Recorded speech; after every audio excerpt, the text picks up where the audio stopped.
Good evening. Welcome to a regularly scheduled meeting of the Waterville City Council. If anybody would like an agenda, they are on the stool just outside the door. And I see Tom Dupre, Sr. Could you please stand and lead us in the pledge?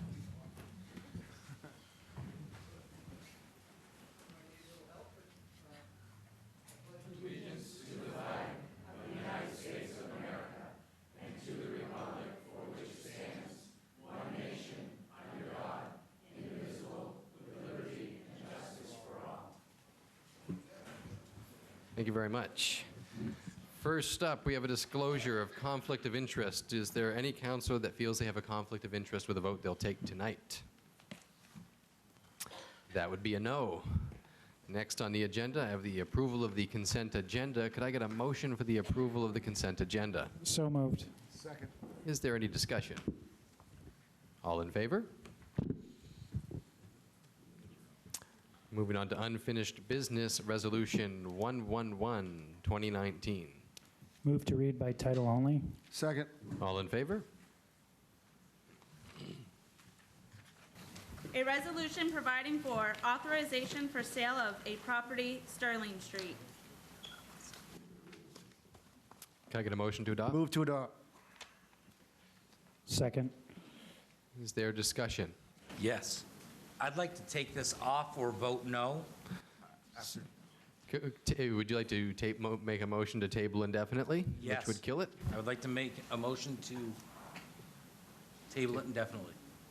Do you want to Second. explain why? Well, yeah, because, Use your mic so people can hear. so with talking to other members of that area and the folks that came last week, and their willingness to take care of the park, we've gone to City Hall, seen the city engineer, showed them some pictures of what the basketball court looks like, and apparently it's extremely minimal. It's got a couple of humps in it. They can be shaved down, repatched.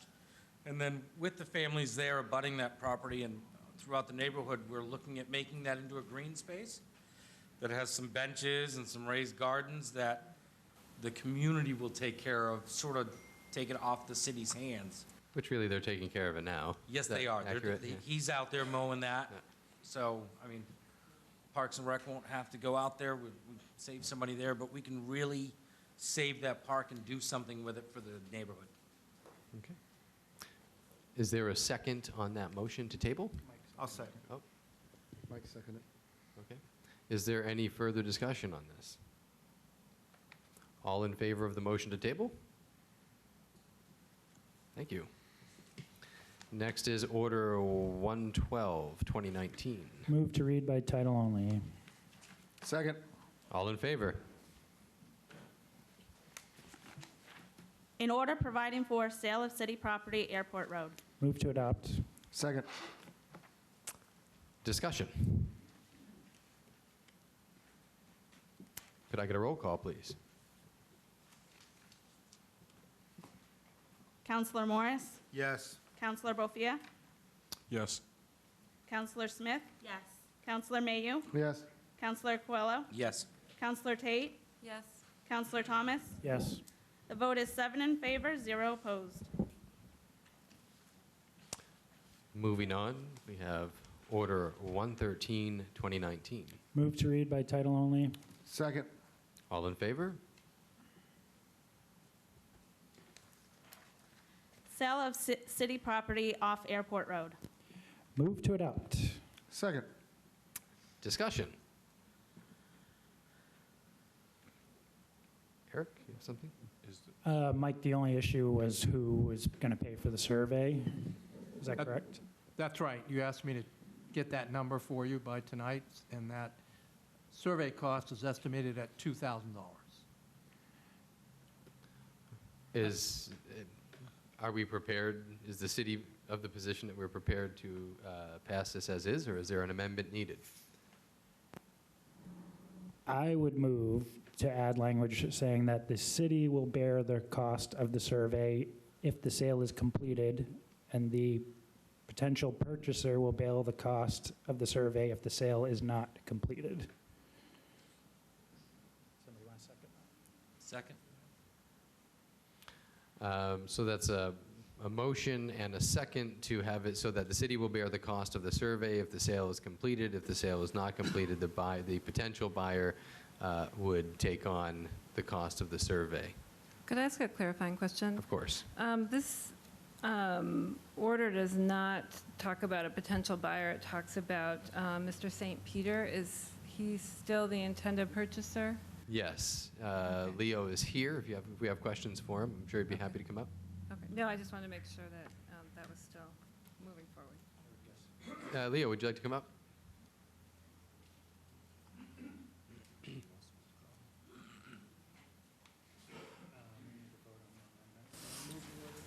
I would agree to the survey cost if the sale doesn't go through. One thing that I hadn't thought about, because I was a little confused with the zoning of it, and maybe Mike can help me with this. It seems like this piece of land, which wasn't surveyed, is zoned a little bit different than my industrial piece, and I kind of want the industrial piece to continue so that I can do my, because what I do is very industrial. And it's like it's zoned. The current piece we're talking about, I have maps. Would anyone like to see a map? Yeah, please. Well, no. But we're discussing the amendment. I'm assuming he wants to get this out of the way before he agrees to the amendment.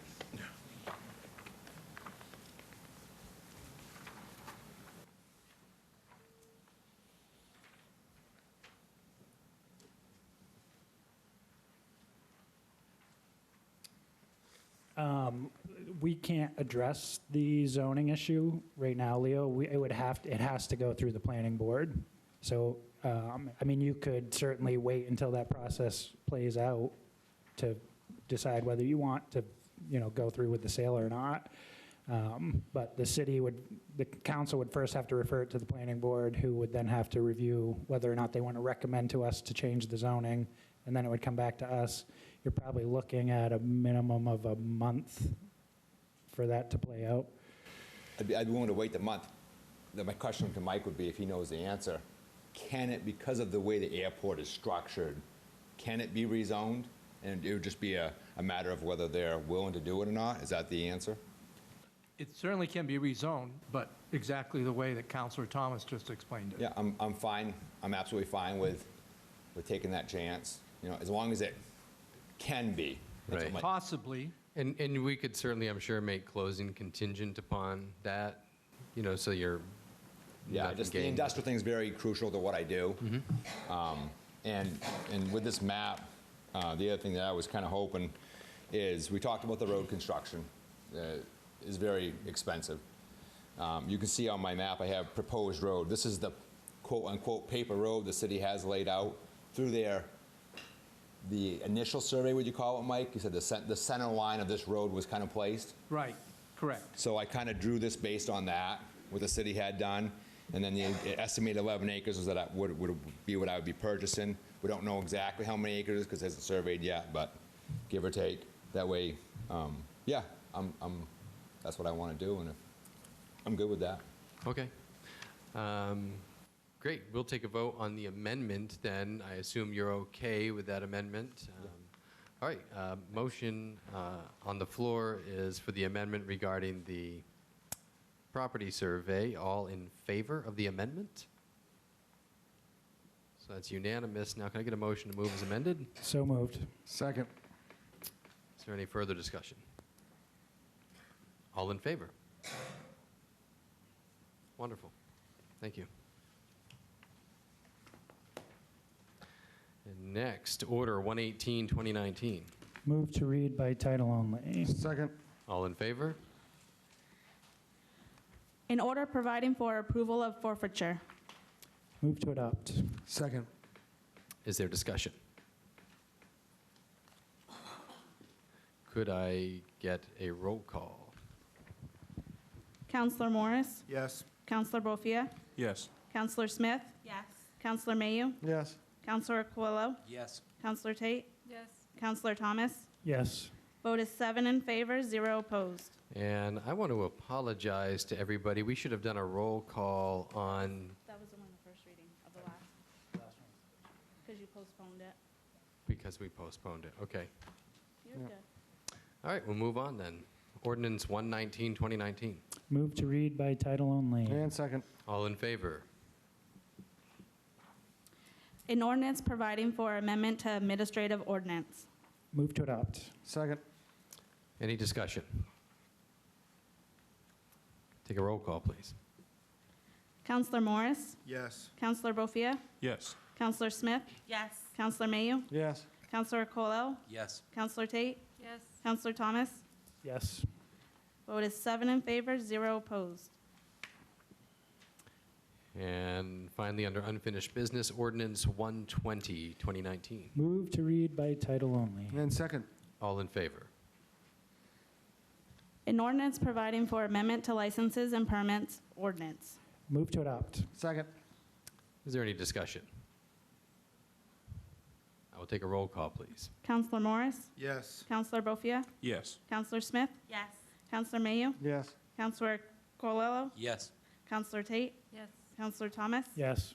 Vote is 7 in favor, 0 opposed. Next is resolution, this is under new business, 122, 2019. An amendment to Resolution Number 58-2019. Be it resolved by the Waterville City Council acting as municipal officers that Resolution Number 58-2019 is hereby amended to extend the expiration date of the parking permits until blank, and that these permits will be for the days and times shown below. Wednesday morning, 10 a.m. to 12:45, Wednesday afternoon, 2 p.m. to 4:45, Friday morning, 9:30 a.m. to 12:15, and Friday afternoon, 12:30 p.m. to 3:45. Move to adopt. Second. All right, so now we need to figure out well, first I guess we need to discuss who's in favor of this and then where the date is going to. Just to be clear, this is an extension of parking permits for yard goods that we issued, temporary permits. And Mike, realistically, how long will it take the parking committee to get together to discuss a more permanent solution to this problem? I hope we're going to meet either next Wednesday or Thursday afternoon. We sent out the poll today asking people to indicate which day next week, so we're meeting next week. Is there any other questions from the council?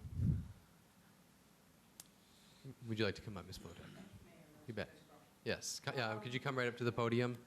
Okay, and bear Thanks. with me, I've had 2 months of losing my voice due to all the stress that this has put me through. We finally, after asking for a long time, got approximately 15 or 20 parking permits. Our people, we didn't have a problem except for Fridays. My father would be rolling in his grave right now after 70 years of business. But 2 hours, our classes are 2.5 hours. My people come, and they're all ages. They can be young with a cane, and they're coming with bags, etc. And so they come to class, they get a space, they do a little shopping, they take the class, they go next door to the Villager or the Chinese restaurant, or to Maiden Main to patronize downtown shops, and they're getting tickets. So we finally got 15 or 20 tickets that expired June 1st. So Linda, one of my staff, called the police department. There was nobody to take the call. She left a message. She called the following week. They said, sorry, we don't have any jurisdiction for that. So, not last Friday, but the Friday before, one of my staff says, Joyce, the young lady's out parking, give me a break. I don't even get paid. I do my best to keep the doors open, and this young lady's getting paid $10,000, especially now between May and September. We don't have a problem then. The parking lot's empty. This young lady was passing out, chalking tires and passing out tickets. The parking lot's half empty. So after I left a customer, I went to find the young lady, couldn't find her, so I went to City Hall and left a message, and Mayor Isgrove was very good to get back to me right away, and Kathy Weeks and Julian and Colleen have been on my side the whole time, and I can't tell you how much I appreciate it, because going to the police department with these 3 tickets. One customer didn't even want to tell me. She ended up paying $50 because she was late. I don't want any of my customers paying tickets. And so when I went to the police department, basically the policeman always tells me it's my job to move my customers' cars. Come on, give me a break, okay? And so I went and I waited at the police department. He said, sorry, I can't void those tickets. So he told me to go to talk to John Fortier. I went to talk to John Fortier, and he can park behind his building, but he says he chooses to park in front of Goodwill. Okay, fine. In fact, the Chinese restaurant guy, who, if you take a look, that gentleman, most of their work is takeouts. John Fortier said he should be parking in front of Goodwill. Okay, give me a break. You think he's going to go to Goodwill each time he does a takeout? No. And I've offered him that they can have a place in behind me, and I'll park at Reddington Funeral Home or something. But to be honest with you, I came back from work 2 weeks ago when the policeman said sorry. You know, so I actually right now have 4 tickets. 25, well, 2 of my customers went. They took my tickets off the back because I don't want them paying those tickets, and I'm looking all over thinking I'm cracking up, you know? They took those tickets and the policeman said sorry. So I actually have 4 tickets. So, you know, what we want 3-hour parking. And somebody came to say, oh, we can't afford to change the signs. They say 2 hours. Linda said, you know, we'll gladly get the masking tape and get a number 3 on top. What we really also would like would be 3 rows so that the Chinese restaurant, the dentist, Made in Maine, the 2 restaurants, and myself, that those people, you want people to come downtown.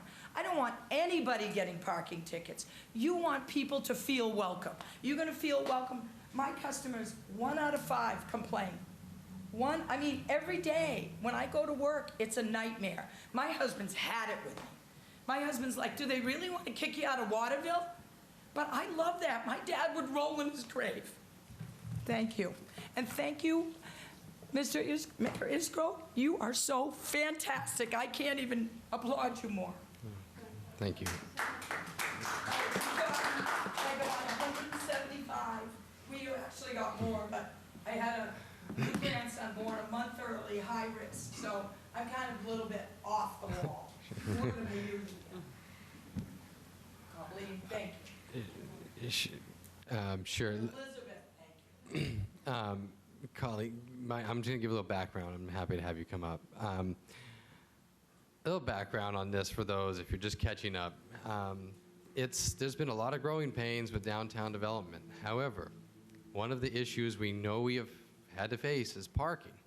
And what we have asked our parking committee to do is come up with a parking strategy that actually looks at, because right now you basically have all-day parking and 2-hour parking. When in reality, there are some spots that should probably be 3 or 4 hour parking. There are some that should probably be 15-minute parking, depending on where they are. And those are the kinds of things we need to look at. We haven't done it yet. And that's on us for not doing that. However, we can't really call it revitalization if we're hurting our businesses who are already here. The point of revitalization is not just to bring in new people, it's to help and assist and grow the people who are here. So I would recommend that we at least give a couple of months on this, because we don't really know that the parking committee is going to do that much work in a couple of months, and there needs to be input from everybody that's affected by it. And I would recommend, in this case, that we waive those tickets. I understand that the person doing it, they have a job to do, which is parking enforcement, but we need to be flexible on our part of the city to make sure that we're working with our partners, who are people who have spent generations investing in Waterville, to make sure that they feel that they're part of the team, because we need to put that value there. Colleen, hi. Hi, Colleen Madigan, Ward 6. About 20 years ago, where I worked, I used to watch this woman knit socks at lunchtime. And I was so fascinated by these beautiful things she made that one Friday when I got off of work at the junior high, I wandered into Yard Goods and met Joyce. And before you know it, I was signed up for a class for the next day. She had also roped in my mother, who, unbeknownst to herself, was going to join me the next day. And I learned to knit there. The classes are 2.5 hours. And I joined a community, a family of people, of artistic people in this city. And we learned to knit together, and it was an amazing thing. Some of you may have actually had, I think, Mr. Mayor, I think I've given you a hat. You have. Exactly. So, I knit hats for people, I knit socks, I knit gloves. But I think if we're going to focus on the arts in the city, which we're trying to make Waterville in, I really want to make sure that we address this problem. We've already had one really artistic level business, Berries, kind of move out of town. I don't want to see this to what is known in the knitting community, the quilting community, as the best crafter store in the state. People know this store all around the state. If you knit, if you crochet, if you sew, you know Yard Goods. And that's an amazing business to have, a long-standing business. And it's very common for anyone who takes classes there, to go to lunch at the Villager or the Chinese restaurant and then go take your class. And I think that addressing the parking situation, I don't know what the time frame could be, but I think it's really important, and I think that revitalization has to include those forgotten artisans of Waterville, because that's who we are. You're here. So thank you. Thank you.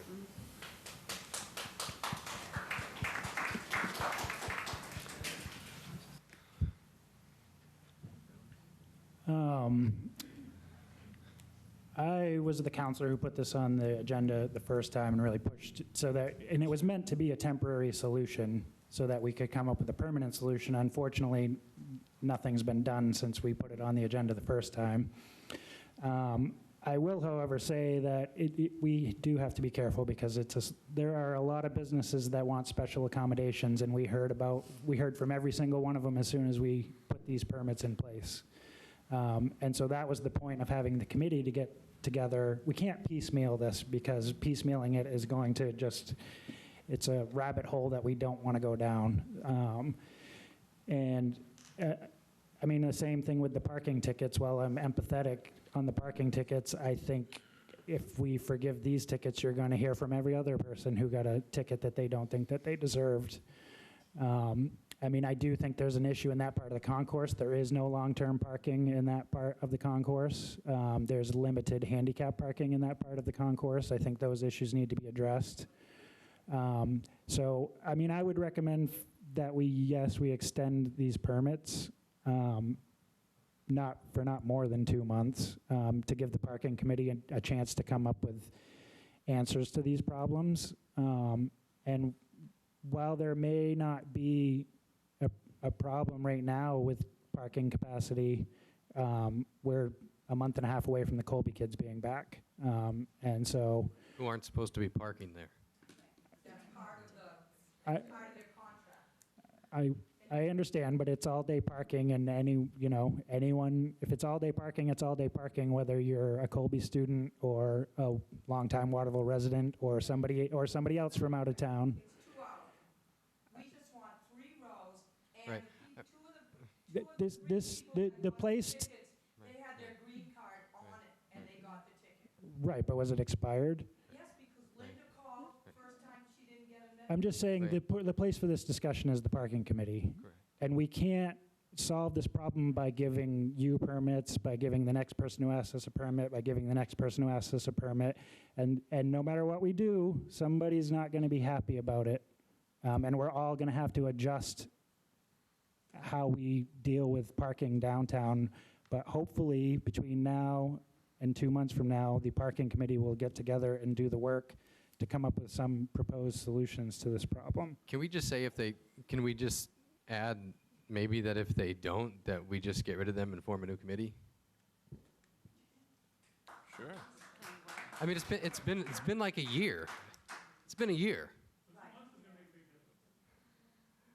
I'm just saying, we need people who are going to move, and I agree with Councilor Thomas. This can't be piecemealed. We need an overall strategy, and we can't do these rows for these people and this that'll be part of the conversation for the overall strategy. But let's get the permits through today, and take that to the parking committee. And if there are members of the committee that feel they can't get it done, let's get people that can. Yes. I agree. Yard Goods is a living icon in this community, and it needs to be respected. I am a big advocate for business-friendly community. And certainly this goes into the wheelhouse of just that. Yard Goods has been an empathetic player in that to the tilt. And we have a very positive gathering of residents that go there and non-residents. And this breathes well for the icon that it truly is. We have to be accommodating to all businesses, and we have to be fair and consistent. I will agree that the wheels of the parking committee have been very slow and burdensome. And I think it's high time for, encouragement for the committee to meet more often and solve these kinds of issues, because the lingering fact and the lingering problems that this business has had to endure is unacceptable. And I think we have to have a more of a conversation regarding pressing needs and of committees to convene more often when we have pertinent issues like this that are always apparent. And I certainly sympathize with everybody from the Yard Goods and their patrons that go there. We have to create a positive, business-friendly environment. It's absolutely essential to the local economy, to revenue intake, for the city to have a good name for itself. And I certainly advocate that we do extend these permits and we do solve the issue permanently. Yeah, and I do just want to put out there that there are businesses who think that business-friendly means actually creating more and faster turnover, and some who want longer times. And these are all the things that the parking committee needs to consider when creating an overall strategy for the entire downtown and not just one area. So it is a little complicated. Yes, ma'am. I just wanted to mention, I can't see everybody's names, I don't have my reader, but this gentleman here had mentioned Councilor Thomas, yes. limited handicap parking. There is no handicap parking in just one. Just one. Very poorly marked space. One. Yeah, In front of the Chinese restaurant, just one. So I would say that probably is an issue that also needs to be addressed in front of that. All right, and I guess going forward, if people want to come up, I need you to come to the podium.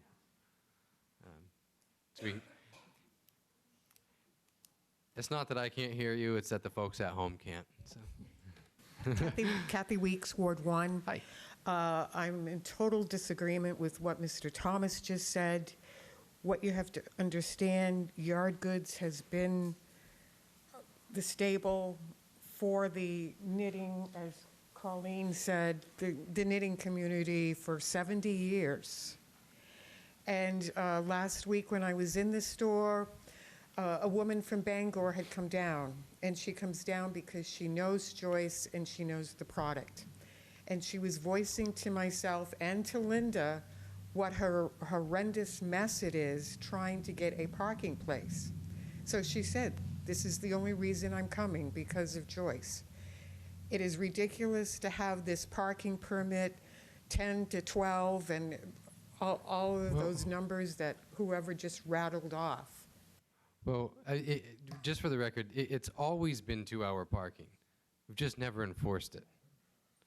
So I think it's a matter of what has always been there and a precedent that was set by the city, that it is been treated as all-day parking. Well, it's never been enforced, nor did we ever have a problem with Colby overtaking the parking lot, which is the problem that started all of this. But I am asking the council to, number one, not wait for this parking committee that it seems to be a very overwhelming task for them.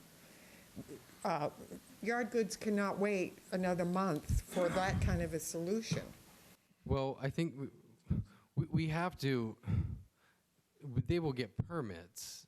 We can't, from this seat here, realistically just say, boom, all-day parking in that parking No, lot. I understand that. Yeah. And I don't think anyone's really asking for all-day parking.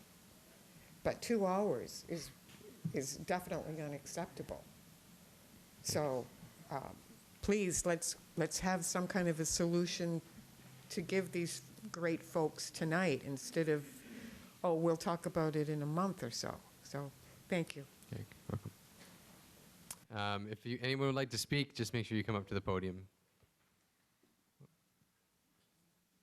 Rian, you can keep coming. This is the Yard Goods Center. I also happen to be a member of the parking committee. And taking a little bit of too much of a beating here, I think.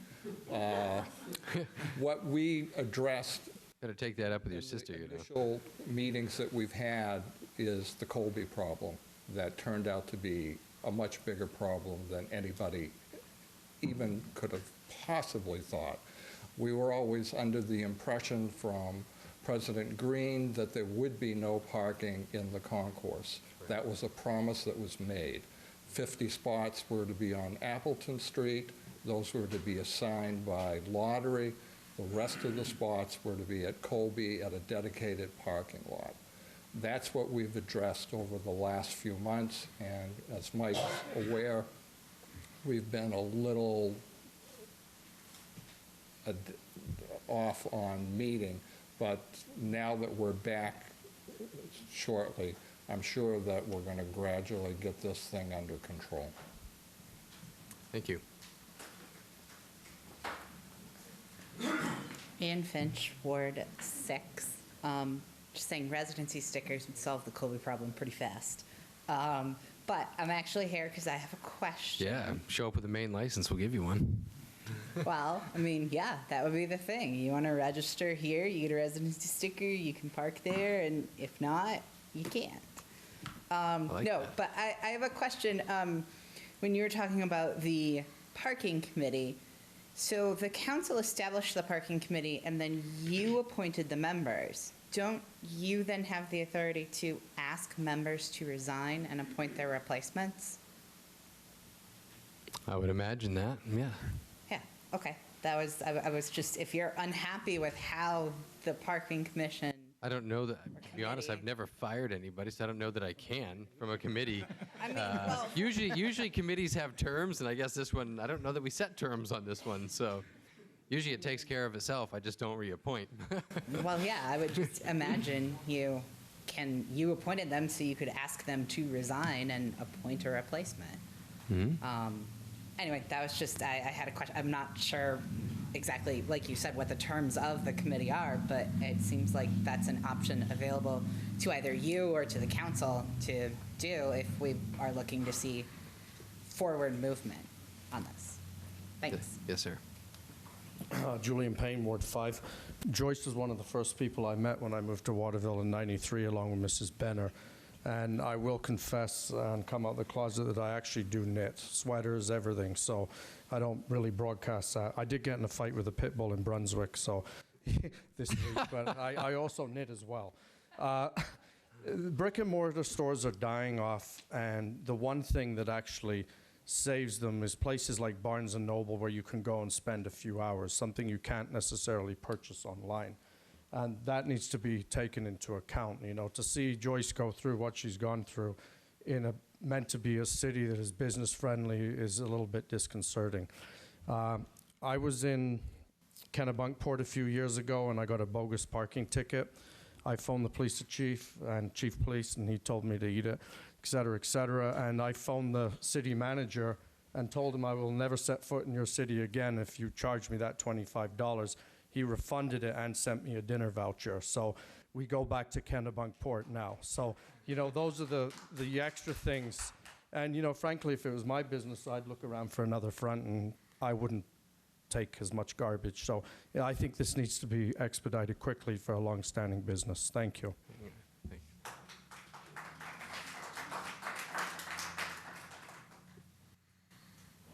I'm Linda Warner, and I don't live in Waterville, but I work in Waterville. I work for Joyce at the Yard Goods Center. I live in Belgrade. And I guess what I wanted to just bring through is that it's really important to realize this business has been here since 1949. Was anybody in this building even born in 1949? A couple of you. Cool. Love it. We got some boomers. The Yard Goods Center has been here since 1949. That's a darn long time ago. I thought I was old. The fiber arts industry is really struggling with so many online businesses. You can very easily buy yarn online from home, just like Amazon. Everyone sells it. It is not difficult to come into the store and buy yarn unless you get parking tickets. I teach 2 classes on Friday. When my students come in to take a class for me, they pay me $6. We've been accepting $6 as class fee for 40 years. We don't up our fees because our customers can't afford it. I could be charging $45 for that same class, but we don't. I love to teach. I love my students. Most of them are on fixed incomes, many aren't, but most of them are. And I love to teach. I love yarn. I've taught all over the country. So I would really love to see the council value this business as you called it an icon. I would call it a cornerstone that's been here for so long. I don't know how many other businesses in town have been here that long. I've only lived here full-time for 4 years. I've been a customer of Joyce's for 12. And I love the store, and I love my yarn family. And it's really important to me that we stay here and stay in business. We would really like to have your support. And if we could solve this parking problem, I'm happy to sit on a parking committee or do whatever I have to do. I'll go and thump everybody's doorsteps. But it's really important to keep our small businesses alive. Thank you. Thank you.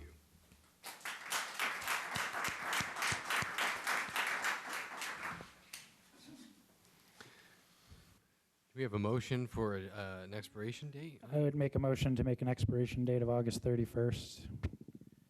Second. Discussion? Joyce?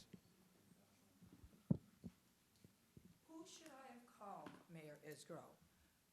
When Linda called the police department to get the new, thing, June 1st, there was no one, and left a message. And when she called the next week, they said it wasn't. Who should Mike we? Roy. Okay. I would love to see you in my store, Mike. Mr. Isgro comes in all the time, Kathy Weeks, Colleen, they come in all the time to see me. I would love to see you. But he would be the one to call for sure. But, so who am I going to take these 4 tickets to? We did our best. We didn't know who to call. And when I went to the City Hall that day, there was nobody, so I left you the note, and you did call me right away. I didn't know who else to ask. I just, to be honest, I'm not a political person. I don't have that kind of time. I just want to be with my customers. Your city councilor is always an option as well. So So I- I went to the City Hall, and Yeah. the young lady she was good. I had no voice. I was like, poor girl. She listened to me vent, poor girl. Yeah, no, I mean, I returned the call that I got from, I believe, your staff member, and I did call for the parking committee meeting so that we could get that on the docket for next week. Because this has been going on since March. Yeah. So I do agree that there needs to be a permanent solution. I support extending. The other problem is also on Saturdays, coming in at 8:45 Saturday morning. Trust me, I have so many pictures on, I got 100 and Joyce, I don't want to get too far off track here. There's only 4 spaces Saturday morning at 8:45. And sometimes we have 10 people coming for needle felting class. They had no place to park. And that's Saturday morning. So I know that supposedly there's long-term Saturday and Sunday. What happens then?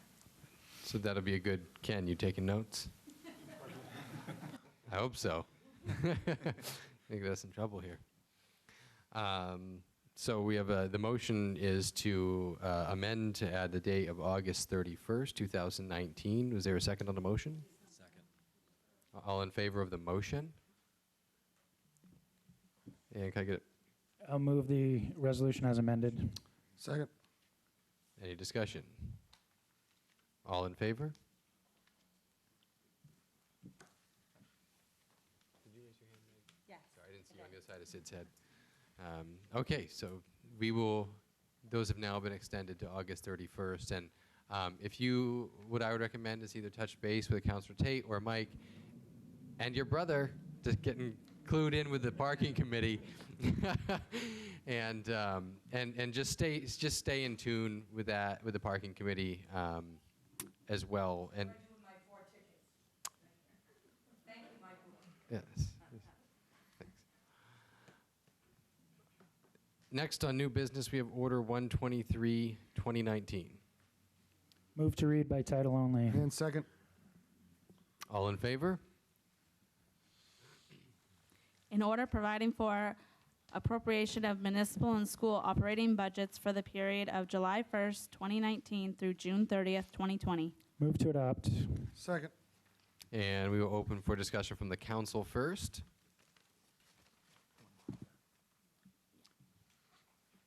Counselor?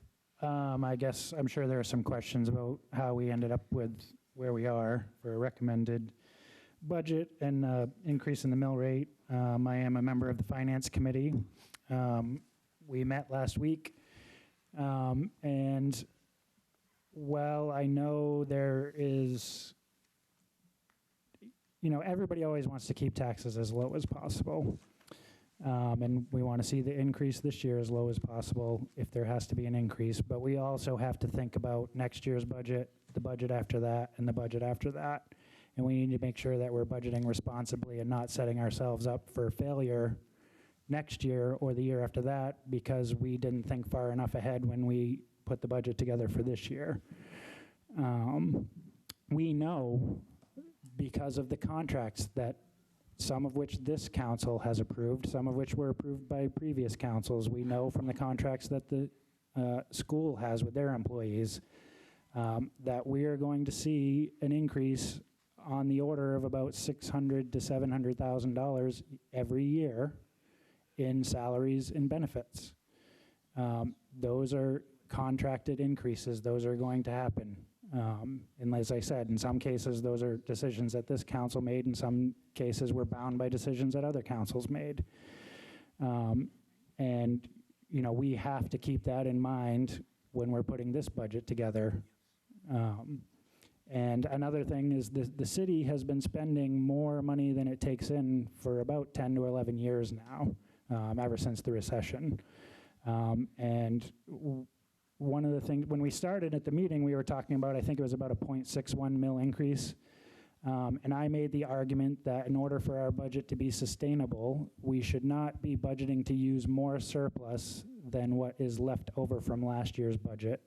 And we had budgeted to use $300,000 in surplus in this budget. And it looks like our best estimate is we're going to have about $200,000 left over from last year's budget. And so the change from 0.61 to 0.75 basically was to make up that $100,000 difference, to go from using $300,000 in surplus to using $200,000 in surplus. It didn't involve adding any spending. What it was is that we're not going to spend as much money out of our bank account as we had originally proposed. I think that's a responsible budget. We have a policy that we should have at least 12% of our operating budget in the bank in case of emergency. We're bumping up against that number. And so I think in order to leave ourselves a little leeway there, that 0.75 was a responsible number. There are still a couple of things that could bring that number down that we weren't sure about in the Finance Committee meeting, so we did not put them in at that time. I think certainly that's a discussion to be had tonight. Any other comments or questions from the council? Counselor? Yeah, I commend the analogy of Councilor Thomas. I am also a member of the Finance Committee. I do think a lot of the things that were talked about at the Finance Committee are very revealing and reality-based of what we are talking about and what he indicated and pointed out. I am concerned about the personal checkbooks of residents, though. And that's what my major concern is. I do believe 0.74 is, in my opinion, unacceptable. I am more to inclined, I realize there's going to be an increase, but I'm always someone about minimizing that increase to make it comfortable for the residents that have had to pay year after year after year.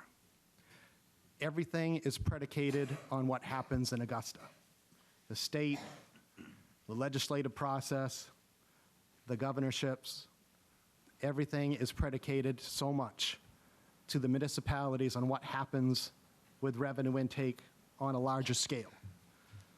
Eric Thomas is correct when he says union contracts bind us, teacher contracts bind us, and they are. 83% of our overall budget is tied into just personnel. Leaves you very little gap for a lot of leeway and a lot of cutting of itemized lines. I still believe 0.74 and 0.50. I think there's wiggle room and there's compromise to meet more so on the lower end than on the high end. I believe with some minor cuts here and there that we can achieve, and somebody goes away with something, not everything. But I want to make darn sure clear, based on the taxes that I see in my ward, the reality is that they are paying extremely hard-pressing taxes. I have, also including myself, I have neighbors in my ward and people in my ward paying the high end $10,000 a year in personal property taxes.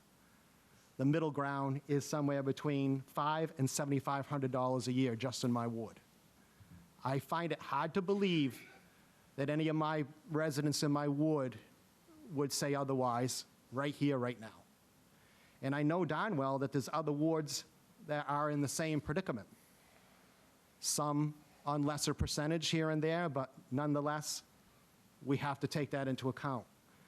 I applaud this council because I believe it's the best council that I've ever sat on, because I have a great group here of analytical thinkers. And this, I can assure you, whatever decision is made from this first reading of the budget to the second reading budget will be done so with great thought and with a lot of insight from the people that have seen the budgets in detail. But I am on the fence, not so on the fence, I'm on the fence of the lower end of the spectrum. I think this is the first reading. We're open for debate. I know other councilors are going to say some things, and some of the public are going to say some things, but I'm definitely on the side of compromise. I'm on the side of minimizing the increase. I think we can get there. I think we can be over speculative of where the budget falls right now to what we can think of tens of things of abnormalities that can happen to the budget next year and the year on. The matter is pressing at hand is that we find a compromise between taking care of our public schools, taking care of the services that we have to provide, not cutting personnel and laying personnel off, because I will agree that department budgets are at their end string. We've seen it. I know the numbers.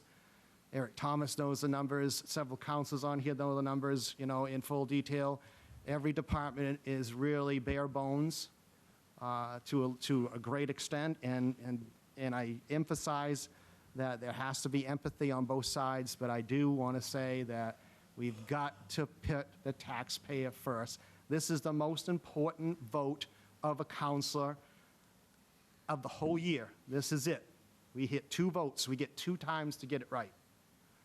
And we darn sure better do a good job at it, and I'm happy to have the debate, happy to have the discussion, but again, I am for the lower end of the spectrum on this. Thank you very much. Other councilors? Counselor. So it's my first time on the council.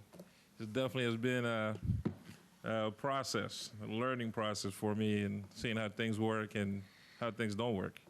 So we went through the process of meeting with the department heads and kind of review their budgets and kind of make suggestions and talk about, what we see in the budget that could be reduced. That went through. We met with the school. We didn't really have a lot of numbers. That went by. And now we asked to vote on the budget. And me sitting here as a new council, I asked myself, okay, why didn't we get a chance to review those numbers with department heads? Why didn't we have a meeting with the school to sit back and discuss, okay, what are the other cuts that we can make? They met with the finance committee, but as a council, we didn't. So I have to go and look at numbers myself to try to come up with what are some numbers that I believe, could be some good things to take off the budget. I definitely think there's room for improvement here. One thing that's clear that I'm pretty sure everybody on the council has said is we cannot continue on the trend of spending that we've been. There's been a trend of spending that is unsustainable. And for some reason, we're now seriously looking at those numbers and making tough decisions. We have to make tough decisions.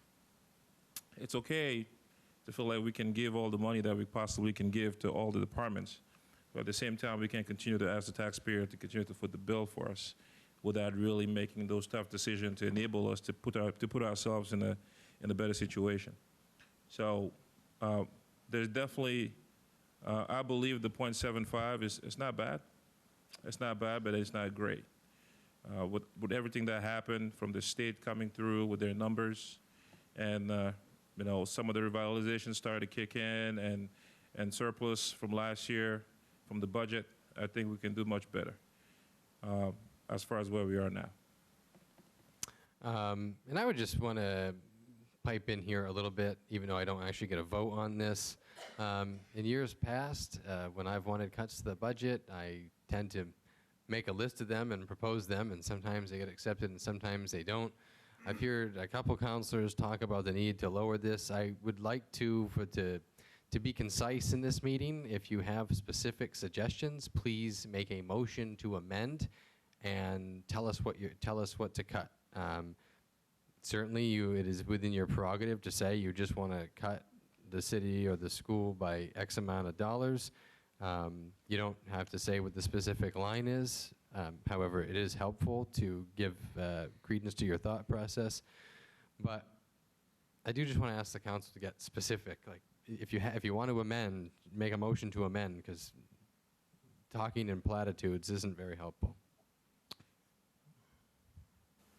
Yes.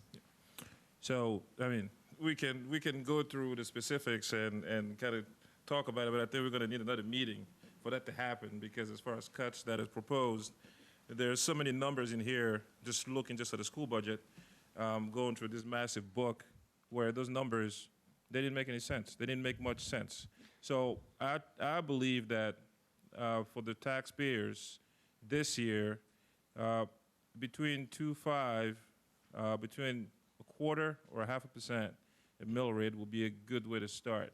And I believe there's room within the school budget and within that I've seen so far, that's in this book, and the city budget that we went through for us to get there. I agree. I think there's room. I just want to dispel of the myth that we haven't had a chance to talk about it. We had multiple meetings. We had public meetings. We had a public meeting with the school not that long ago. It wasn't just a process that was cloaked in darkness. And in the meantime, Councillor Mayhew has sent out many texts saying if anybody had any questions or any problems to please contact him and ask those questions. And Mike Roy and Eric Haley have been available too. So it's not that I don't think you're wrong on the premise that we can. I agree we can get it lower. I want to wait and hear what everyone else has to say first, but I don't think it should be implied that there hasn't been any discussion around it. Thanks. Of course. Yeah, so we were told there was going to be a wrap-up meeting between the city council and the school. It didn't happen. Yes, it did. We had a finance meeting and the council was here. We all sat around in the square and the school was here, and we had a pretty, I thought it was a fairly heated discussion, to be honest with you, so that's why I remember it. Maybe I wasn't there. I don't know.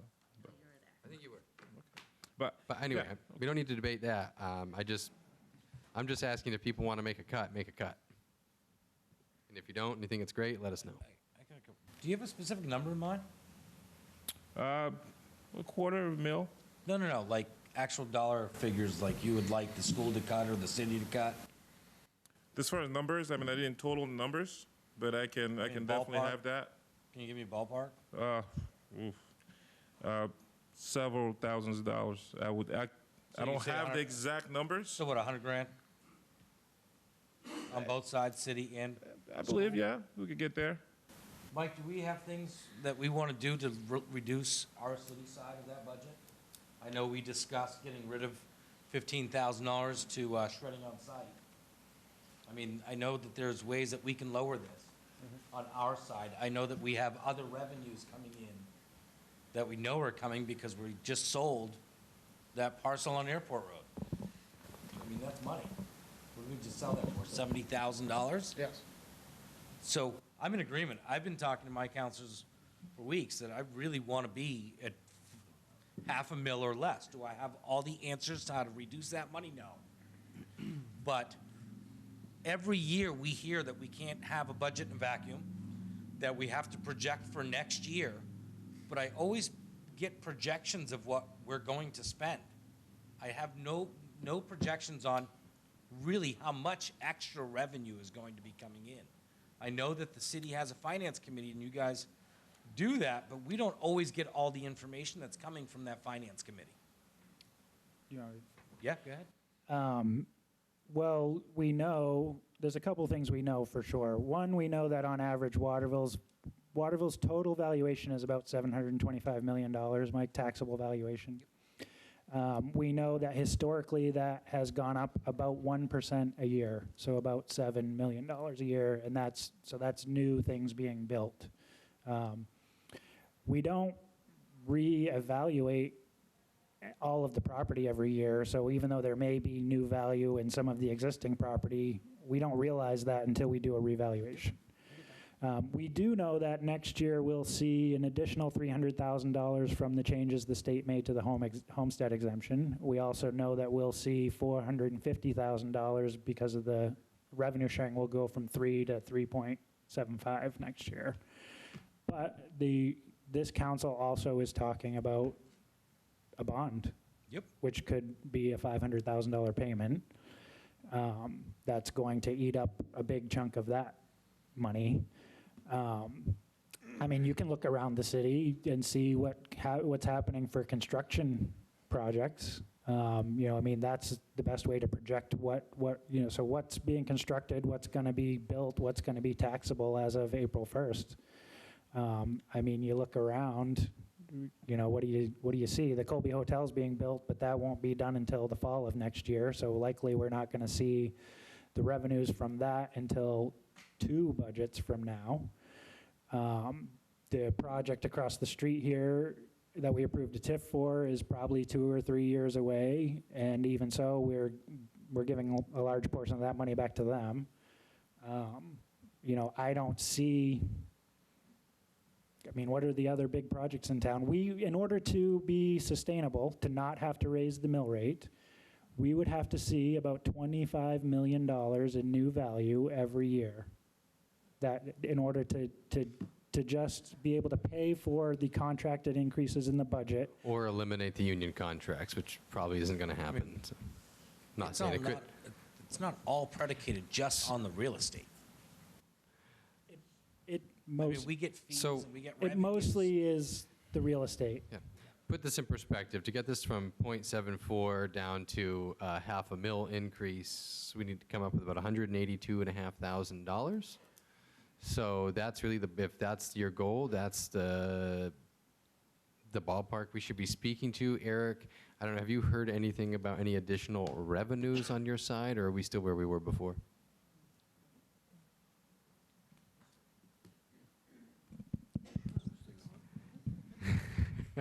Yes, we did hear from the State Department of Education that we would be getting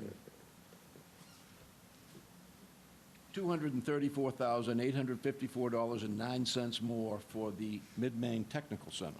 Yeah.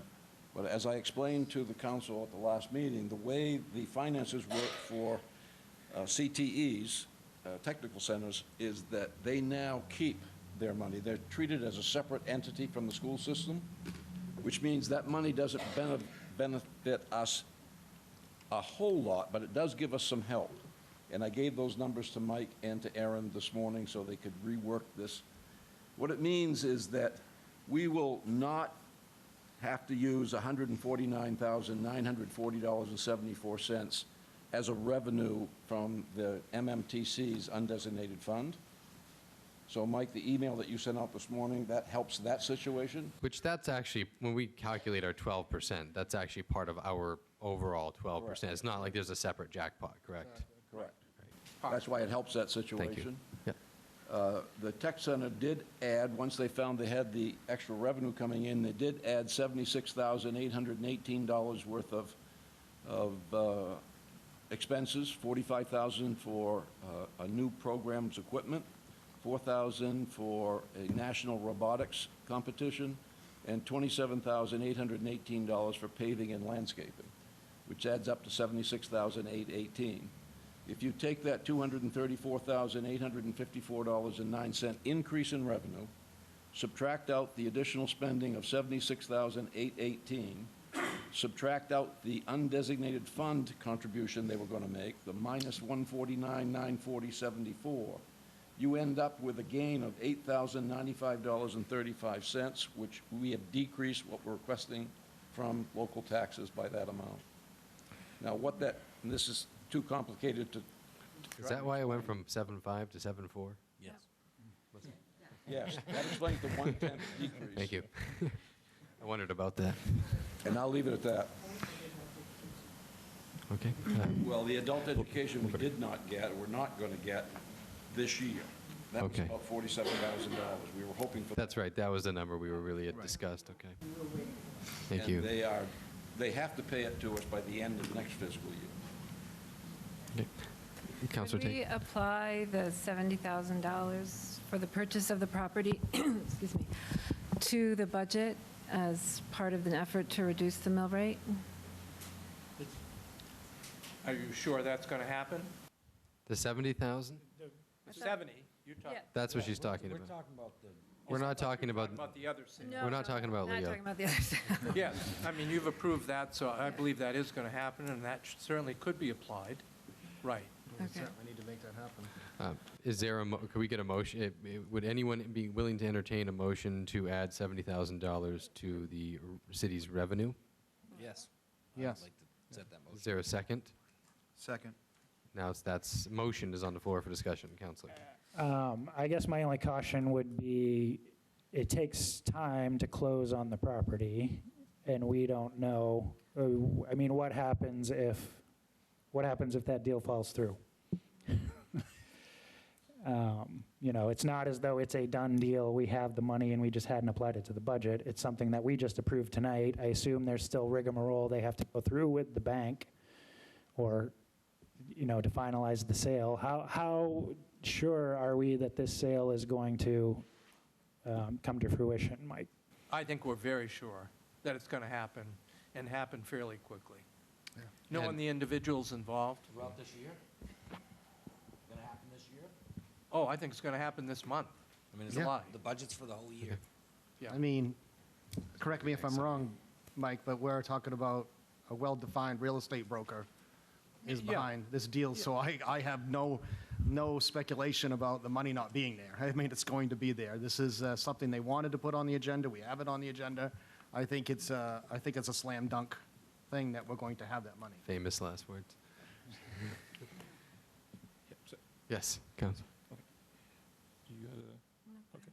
So what, I have a couple comments, but first I was going to ask the city manager, from all the meeting that we have with the department heads and what was proposed. Hang on, can we hang on to that? Because I want to make sure we're dealing with the motion on that's open right now. And the motion is to amend the city's revenue with an additional $70,000. So let's discuss specifically that motion first, and I'll get right back to you, I promise, To Councilor. be clear, is this a motion just to amend the revenue line? Or are we making a motion as to saying that money will go to reduce the use of surplus, or will it go to reduce the mill rate? I would say towards reducing the mill. That would be, okay, that's a good point, though, because that needs to be clarified on the motion.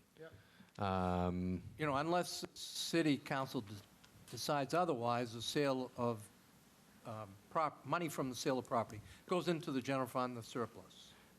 So really, what you'd be doing is voting to take another $70,000 out of surplus, because that's where the sale money's going to go. As long as we stay at that 12%, I do not want to ever go below that 12%. We're not going to. No. Good. Is everybody ready to vote on this motion? So to be clear, at this point, the motion is just to put that $70,000 into the revenue line. Which would subsequently reduce the mill rate. To be applied to the mill rate. If we look at that chart behind you, it would change that 300,000 in the fourth column over to 370.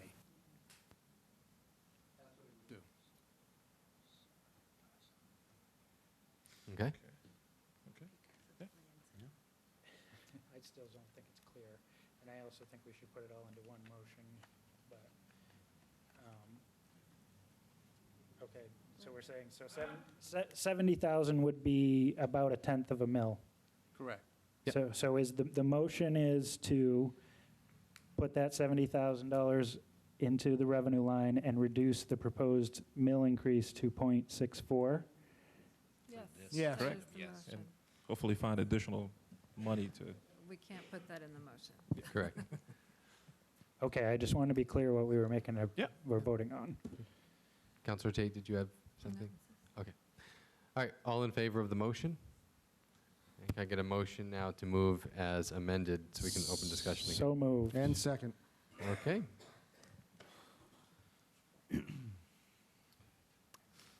Councillor Bofia. so the question was for the city manager. From the discussion that we had with the department heads, were there some adjustments that were made to the overall budgets for all the department heads, and so that we can come up with this number? Was anything reduced? Was anything added? Was anything changed from all the discussion that we had? There were a number of changes made, mostly corrections where we had missed something, or both ways, had added in too much or subtracted too little.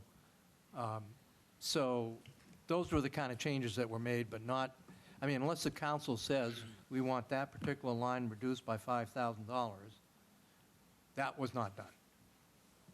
You might have suggested it, or Councilor Coelho might have suggested it, but we're not going to make changes unless we know the full council wants that particular line reduced. Yeah, and that's exactly, what I wanted to get to. Was we had meetings and I made plenty of suggestions as far as, some numbers that I would like to see come down. Because we're talking a lot about the revenue that we potentially going to be seeing next year and all these things, but we're not talking about the actual numbers for this year as far as the spending. And from my previous comment, we can't just agree to give the money when people request it. All right, and money is requested. It's our job to decide, okay, do we want to give the money or do we want to be able to cut some of that money so that we can hopefully get to a level where taxpayers are happy with what we're spending? Because right now, the way I look at it, first-time councilor, is we were just accepting whatever the department heads were giving. They come with a number, and we give the number and make a suggestion. Somebody comes, I went through the city budget, I went through the school budget, and I've seen numbers in here. There are numbers from last year that were not touched. And that money is still being asked this year. There were numbers from last year. They requested $5,000, spend $100, and asking $6,000. And I'm asking myself, what is happening? Why all those numbers still keep growing? Even though last year we told the taxpayers, we need this much money. This is how much money we need. We're gonna be in trouble if we don't have this money. We got the money, we didn't spend it. And this year we're doing the same. We're going over and we are now looking at those numbers and potentially making the decision. That might not be the popular one to say, okay, you want 5,000. We understand, but we are not in a position where we can give you all the 5,000. We might give you 3,000. We're going to make it work, and then we're going to work towards that next year to try to make it better and continue to move forward. And I don't think that those numbers have been looked at enough as far as what we're spending to be able to make those cuts and those changes to get these numbers down. And again, there's a lot of money in here that is from last year to this year that is just rolling over in the budget because it wasn't spent, it just got added. It actually went into surplus, which now we're counting on spending again. Well, and Eric, were you above or below budget for the year? For this year, we ended in the black. How much? We're in the process of closing that up right now. Do you have any, like a ballpark? Would you have it by our second vote next week? Yes. It won't be through the audit, but it will be through us, and we will close the books. But I would like to speak to what Phil mentioned about finding lines that not much money was spent from. You know, when I talk to young administrators about budgeting, I say to them there are 3 phases of budgeting. There's the building the budget, where you have to make projections, you have to do your homework, you put in a lot of time. Once you get the budget built, which is what we're in the process of doing right now, then there's the management of the budget.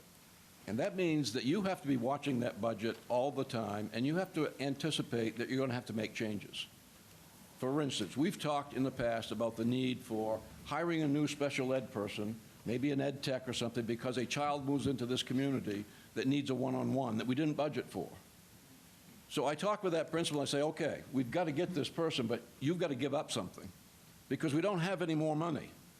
And so they'll give up something, for instance, and without knowing exactly what Phil's talking about, what line he's talking about, and I don't want to get into that totally here, but it may be a textbook line that they had $10,000 in because they were going to buy a new series of math books. And they say, I'll give up the textbook line, I'll give up professional development lines. Well, when they give it up, the way they give it up is by not spending any money out of that line. And then we overdraft on the ed tech salary line. That's how you're able to do that. People have said to me before, how do you do that? We do that because we manage the budget. We're watching it, we're manipulating it every single day. That's what Paula and I do on a daily basis. And then the third part of budgeting is you close a budget. And that's what Eric's asking about. Where'd you end up? What did you do with your expenses? You know, there's an expenditure side to a budget and there's a revenue side. Most people all think about expenditure side, but the revenue side is probably more important. And I can tell you, we're going to finish up in the black on the expenditure side, which means we're not going to spend what we budgeted totally, and we're going to end up in the black on the revenue side, which means we're going to make more revenue than what we projected. The schools are in very good shape. That's why when Mike emailed me this morning about this 12%, I said, don't worry. We're already pulling out 149,000 use in undesignated, and I can tell you the school won't use any of its 160 that it has in there on the revenue side. So there's another 160 that won't be used in the undesignated this year. We put another 160 towards next year, but that's actually $300,000 that's pulled out of your undesignated. So you're right, Nick. You're going to be fine on your undesignated. And I say yours, but the school's undesignated fund falls into the cities because we are a department of the city. And one of the things to keep in mind is it might look like you see a lot of revenue that we have on the revenue side to go into the undesignated fund. But what happened is the technical center had their budget in there last year. We didn't get the notification until July. So they got 2.2 million, and we only had in there allocated 1.9 million. Well, they couldn't spend any more of that, even though we got the money. So they have 245,000 alone that's going to be over on the revenue side because of that extra money they got. So just keep that in mind. So, just want to give an example, right? I went through the budget for, let's see, I'm just going to take the big ones, right? Waterville Public School MMTC budget. Last year for construction service, it was budgeted $11,000, spent $0. This year is asking for $10,000. For construction debt was budgeted $37,000, spent $0. This year is asking for $37,000. Supplies for MMTC, again, last year budgeted $6,000, spent $2,000, asking for $10,000, right? For, let's see, wood pallets for Waterville Senior High School, budgeted $11,000, spent $9,000, asking $17,000. I mean, those things are everywhere. That's right. And I'm trying to understand, I'm looking at the numbers, and I'm asking, okay, why such a variance on the numbers? Why is it that last year there was amount that was used, and there were numbers, there were some even for positions where the money wasn't spent at all, but the money's just rolling over and it coming into this year's budget. And it's just, I don't think there's like, 3/4 of this book is just money that wasn't spent, that's just been allocated to the budget again and ask for more. And I'm asking, okay, did the money just move lines? Did the money just got taken from a line? And so if it got moved from those lines, why are we asking again the money for the same lines that were spent last year? Well, I'm Sarah Sylvester, and I'm Ward 1, and I'm Chair of the School Board. First of all, I'd like to invite you to come to the school board, because this is intricate. There's a lot of stuff in here. I know you asked for personnel stuff. Yeah. And all our minutes have that. So we can give you the book of minutes, and you can look. It has everybody that we hire, everybody that leaves, everybody that transfers. This all happens at school board, but this, we go section by section. Mitchell School, MMTC, we go every budget. We have people that come. Sir Mike comes quite often. Jay, Mike. Anyway, I just want to tell you it's intricate. We don't just move money around. If you don't spend money one year on textbooks, so the next year you may, because the first grade bought this set of textbooks, then a third grade's going to buy them the next year. I'm telling you, we spend what we have. And then again, I went to the So whole book. I would like you to come and see what really goes on, because a lot goes on. You make it sound like we just, move money here, there, and everywhere. And we don't do that. So I want you to come and come to school board. We'll let you know when budget stuff. But come all the time.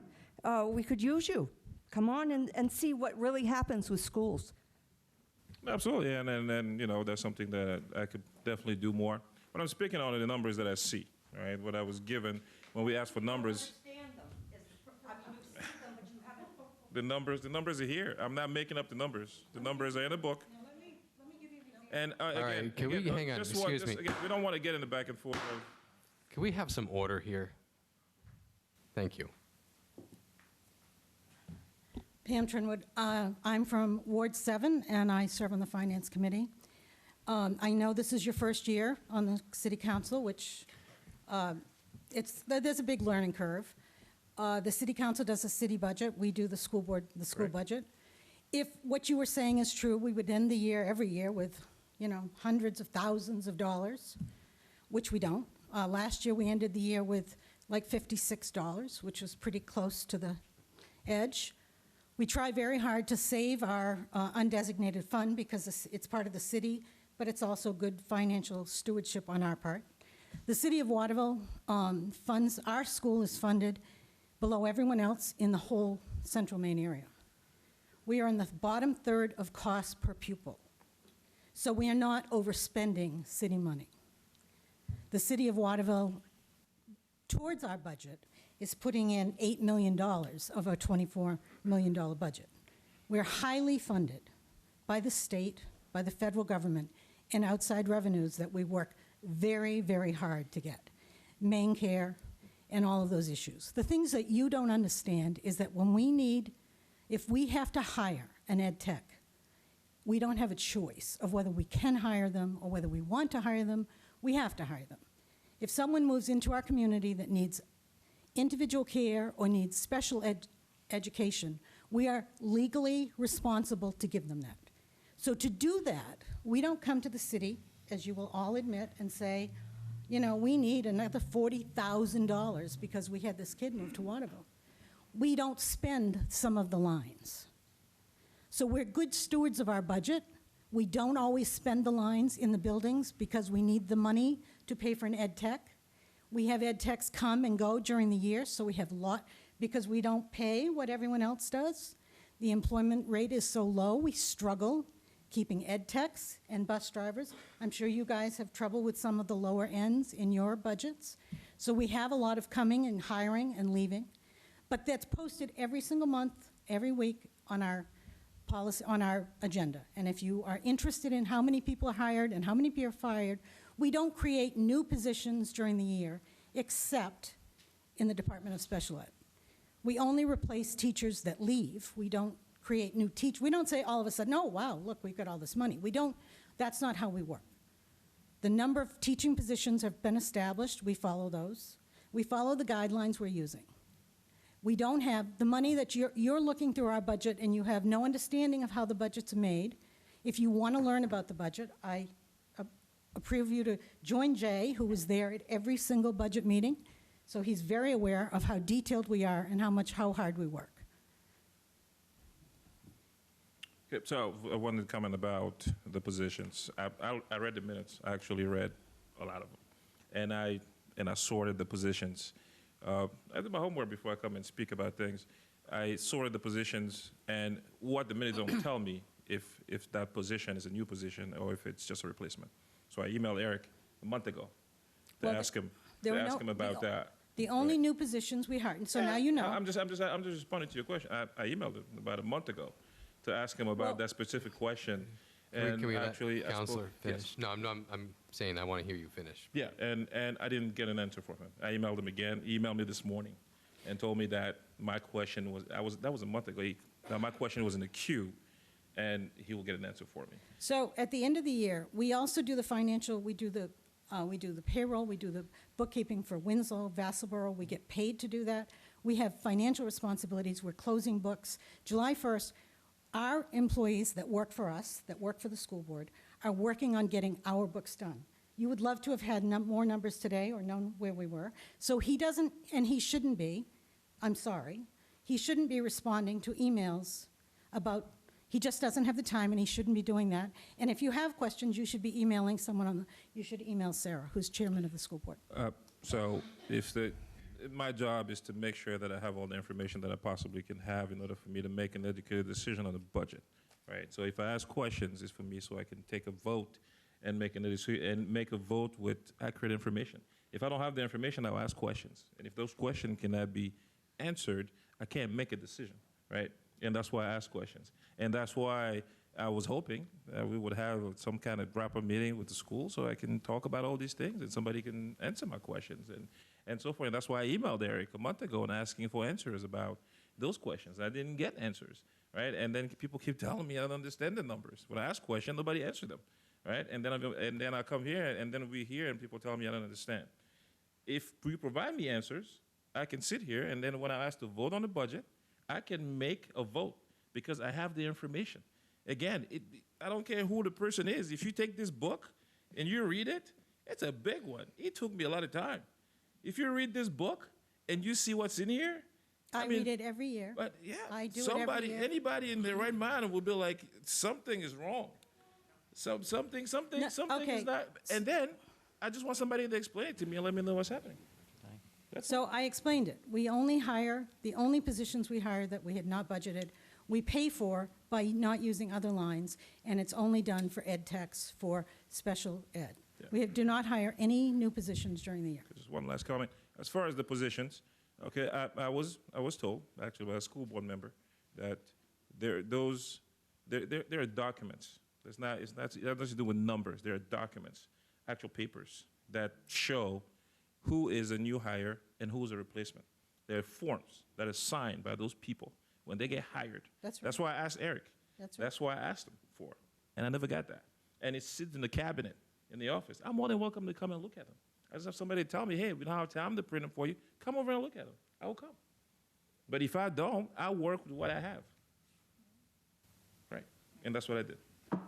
So at the end of the day, what I can say to you is that Waterville is in the bottom third of the state of Maine for cost per pupil. We pay our teachers less than Winslow, than Fairfield, than Oakland, than Augusta, than Skowhegan. We spend less on our buildings than any of them. And the city of Waterville is contributing 38 cents out of every tax dollar that's collected to the schools. So Winslow is spending in the 60s, Oakland is spending in the 60s, Fairfield is spending in the 60s. If you think we should be cutting the school budget more, I'm not sure who you think is going to move to Waterville with children that are going to put them in their schools. Because we are severely underfunding our schools. Counselor, can I speak to you? I think there's a couple things here, though. To be fair, part of the reason the city spends less is because we're, as a service center, we have a fire department, we have a police department, so I don't know, we're spending less, but we're maybe per dollar, but we have a larger budget than any of these other places. And I think these are fair questions about new hires. I mean, I do think if we're asking who's new and who's not in a month, really you should be able to turn that, because in fairness, if a counselor is uncomfortable voting on a budget, not knowing if new positions were added, that is seems like a fairly basic question to answer. I don't, it doesn't seem like a complex question. Did you create new positions during the year or did you not? Did you hire people who weren't included in last year's budget that are new to this year? If we did, they were only ed techs in special ed because we had to for federal regulations. So that brings the question state- then that means this year's budget, we are paying for positions that weren't presented to the council last year, right? So they just got added into the budget because nobody really knew about those positions. During the school, right. during the school year. They just got added into the budget, and then they're not counted as new position. They're counted as existing position, right? And if those positions, I mean, there was a lot of positions. There was like 147 of them. I mean, I read through the minutes. It took me a long time. I read through the minutes. I was like, I can't sort this thing out. That's why I emailed them to try to get the answers. So if a new position is added for an ed tech that we are required to hire, if that person by chance leaves Waterville, then we no longer keep that ed tech. We don't I was keep. just asking for answers. That's all. I'm not disputing that you needed the person or you didn't need the person. All I'm asking information about who was added or who was just replaced. That is all. I'm not disputing that you might have needed the ed tech, but I would like for transparency so that we can present the information to the council and say, you know, we're not just asking for 3 positions because last year during the school year we added 7 of them. So actually it's 10 positions that we're asking for, right? Because that's just information that I believe we should have as counselors so that we can make an informed decision. We're not disputing the validity of whatever it is that you're saying, right? Again, for transparency's sake, we should have all the information so we can make this. And it goes with anybody. It goes with the city budget. I mean, you should have been. I ask questions. I ask a lot of questions. They don't like it because the meetings go very long. I ask a lot of questions. But you're on the city council, and that's your job. Yes. And I'm on the school board, and Okay, that's my job. absolutely. So And we I- are doing our job, and you Absolutely. are doing your job. Yes. And the proof that we're doing our job is that we have supported the city by not coming up with huge requests year after year, by cutting the budget as much as we could, by becoming a school that's on the third of the bottom per cost per pupil. We are not overspending. We are not being irresponsible. We are doing our job. If you do not trust that we're doing our job, I welcome you to join Jay at the school board meetings and come and see how detailed our budgeting process is. We go through that book line by line, item by item, and we start in January. We do budgets for 3 months. And I did not dispute that. And like I said, the question, if I have questions, I ask them. And when I ask questions, I didn't get answers. And that's why, and that is really as simple as that. If I get answers, I'll be okay.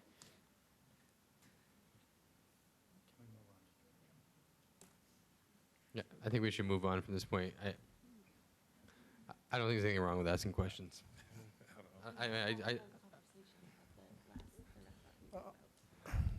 Okay, I have. Right, but hang on. We had a conversation at the last meeting, but Phil also read a whole lot of minutes that none of the rest of us did and came up with more questions. I don't. Well, one of the Everybody questions- should feel free to ask questions. One of the questions that was raised at the last meeting was about the cuts and I don't think it was something else. It was either a cut or a replacement, I'm not sure. And the school was supposed to provide that information to us. Did anybody here see that information? I'm not sure what specifically you're talking about. There was cuts and what was that list that they could sort? We were at the meeting. I don't remember exactly what it was. Oh, it was whether they were actual cuts or whether they were reductions in new spending. Yes. They were supposed to provide that information to us, right? Because it was like 444,000. That was some astronomical number. But we can determine if it was actually a cut, so it was just a replacement, and they were supposed to bring that information forward. That information did not come. Again, I email and I keep asking about that information, and that information is not presented. How you expect the counselor to make a decision if you don't give him the information? And we are held accountable for the votes that we take here. We raise our hands over here and we say, yes, we agree.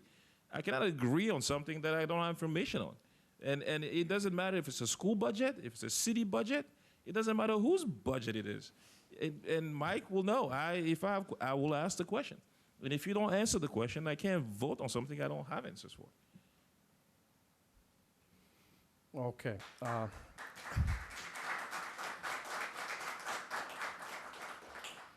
have a few things here. So there's a little bit of a rumor in the community that I'm some fox in the school board and I feed stuff to people, which, is really quite hurtful because I'm actually a straight shooter. And Jay, you've been to every school board meeting.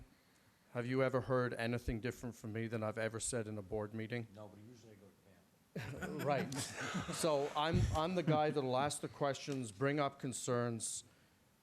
What you see is what you get. And as far as all the counselors I hang out with, I don't see a lot of them inviting me to hang out with them. So, you can see that's not really hold the litmus test here. But Phil Bofia had reached out to me and asked me about the positions, and I did ask him to talk to Eric. There is a list that we vote on, and it says whether it's budgeted for, whether it's a new hire, they should probably be in a personnel cabinet. And if you would like a complete list to go through them, contact Eric. Is that what happened? Yeah, that's exactly what happened. Correct. Excuse And me- then you want... Excuse me, but nobody goes through the personnel files. Right, okay, but you That's could... confidential information. Okay, so correct me. So anyway, I did ask you to reach out to Eric as far as positions and whatever, and I got back to you and said, did you get the information? Again, you wanted a full budget sheet in a PDF file, and I let Eric know, and then again, I got back to you and asked, had Eric given you that information? And you said you're all set. So I did what I could to breach the situation. What I am seeing is a problem, and what I campaigned on is school board members need to come to council meetings, and counselors need to come to school board meetings. I know you're busy, I know there's a lot going on, but if you think you can digest a book this thick that even board members struggle with in a few sessions with the city, going to those meetings is imperative. You will hear the hires, you can take notes, you will see there's nothing nefarious, you will see the action. Actually, there's more school board members that attend council meetings than counselors that ever step foot in a school board meeting. And that's part of the problem.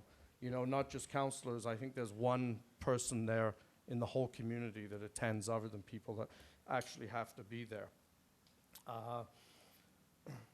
So, those concerns were made. As far as the suggestion, we're going to tell you tonight what you want to cut, it doesn't work that way. You can tell us to go back and cut, but you can't tell the board what line items to cut. At this point, you can send the budget back, but as far as recommendations, that's a board decision. And I do stand here, I did support the budget. Any concerns I had, any questions, I was more than open in the meetings, so I voted for the budget. I do support the budget. I will clarify, though, after 2 comments I heard tonight, that I do believe that our teacher salaries are somewhat competitive now with other communities. I don't think we lag behind other communities. I think the pay raises that were given were directed in line.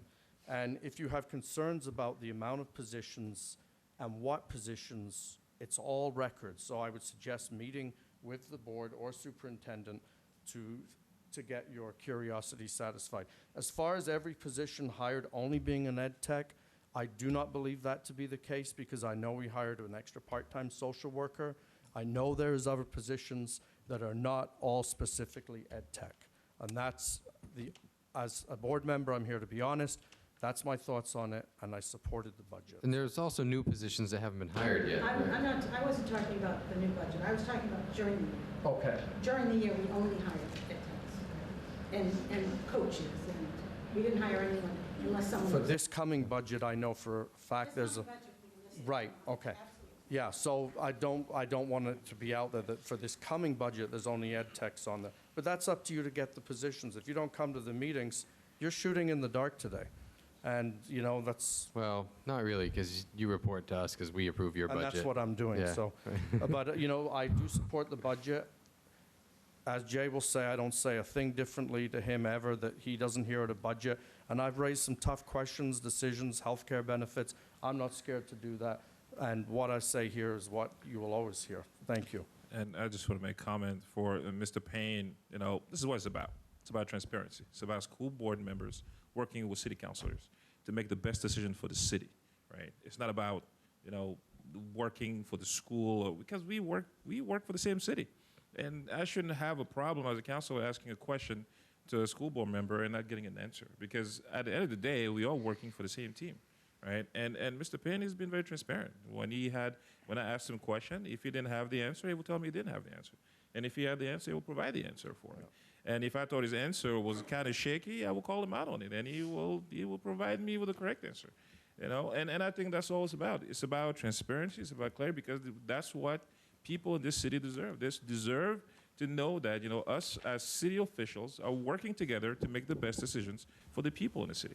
Yeah, And I that's what didn't we should be run to striving. cut a school budget. I run to be able to say at times, I don't know, or can I get you that information, or to be as honest as I can according to the facts that I perceived at the time.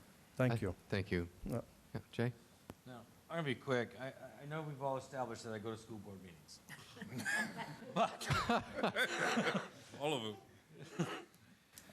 one of the issues I think Phil is having, which I had going through your budget, like I said, I went to these meetings. I can only look at, the problem for us is we can't tell you what to cut. But the other problem with that is I can go through your technology budget line by line, and I understand that you may not have used something last year because you used it for something else. But the problem is if you have a $10,000 line item for books, you don't buy those books and you use that money for something else. We don't see that. We see it as you didn't spend $10,000, but you used it for something else. It wasn't transparent on what you spent that money on. So when it comes to me, I can't tell you anything about health services. I can't tell you about mid-Maine technical. I can't tell you about any of it. But technology, I can tell you that I found easily a few $1,000s worth of cuts to that budget. But that's only because that's my forte. It's what I know. Other counselors have other skill sets that I don't have, which is what makes us a good group. Having that dialogue back and forth, knowing what, don't discount that line item for the book. Show that you spent $8,500 in that line item. It makes more sense to us on a budget. Okay. Oh, here we go. Keeping in mind that there is going to be a second vote next week, is Absolutely. anybody actually suggesting some cuts here, or are they not? Oh, hello, Eric.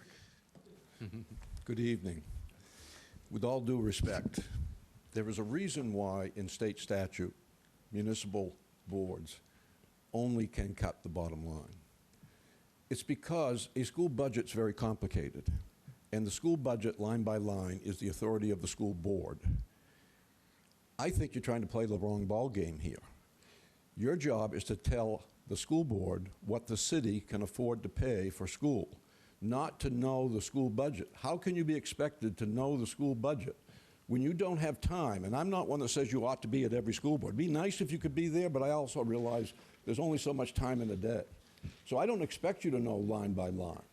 I don't expect that I'm going to have to answer 7 city councilors on going through the budget and having 50 lines they want answers to, because you don't have the authority to cut by line. You have the authority to cut the bottom line. Tell the school what it is you can afford, and then it's the school board's responsibility to figure where that is, because they do attend every meeting.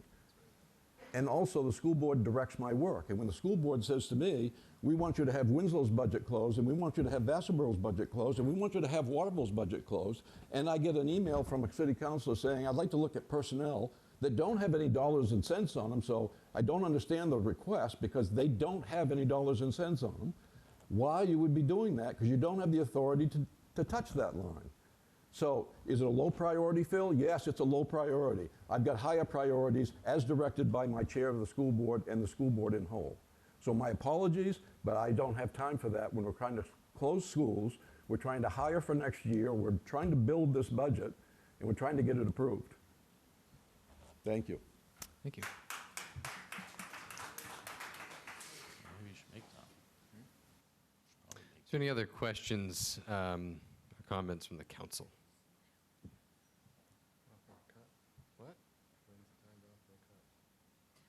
I would like to say that I have not, unfortunately, had the pleasure of going to the school board meetings regularly recently. My husband is the chair, or, oh, sorry. I have not been going regularly recently to the school board meetings. I have on several occasions in the past. My husband is in some position on the Parent-Teacher Association at the Mitchell School. I can't remember if he's the treasurer or the president. I know he's trying to get out of it, so if there are any interested volunteers, he would appreciate that. And I have 2 children in the public schools, so I get to see the school work from that side. I'm also in contact with my ward's representative on the school board, and I would like to say that I commend them. I think Mr. Payne has well represented the hard work of the school board here and spoken eloquently about all of the care that they've taken in putting together in the budget. And I personally want to say that I have no problem passing the school board part of the budget as written. Thank you. Any other counselors? Just that, I mean, we've had this discussion before. I mean, you know, school board members are elected just the same as city councilors are elected. City councilors are, yes, we ultimately vote on the whole budget, the mill rate increase. We're the ones who have to, you know, decide how many more tax dollars we're going to take to fund these things. But there has to be a level of respect for the 2 separate things. And if you want to manage the school budget line by line, run for the school board. And, you know, I would just say there's more people to reach out to than just Eric. There's whoever your school board member is. I sat down with Julian to talk about the new positions or any questions I had with the budget.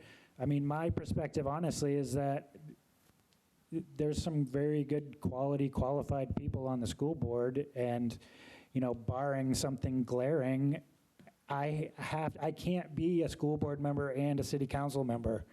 I mean, in the last 6 months since I got back on the school board, Mike can tell you, I've probably been at City Hall almost every day doing some sort of city business as a city councilor that has nothing to do with running the schools. So you have to put some level of faith in these people. And there's nothing wrong with asking questions, but I do feel like we're sort of skirting the line of insinuating that there's something nefarious going on with the school budget, which personally, I'm not even a member of the school board, but I take offense to it. And I'm sure they do as well. So, Excuse me. Order, please. You will respect the meeting and follow the rules, or not, you'll be asked to leave. Thank you.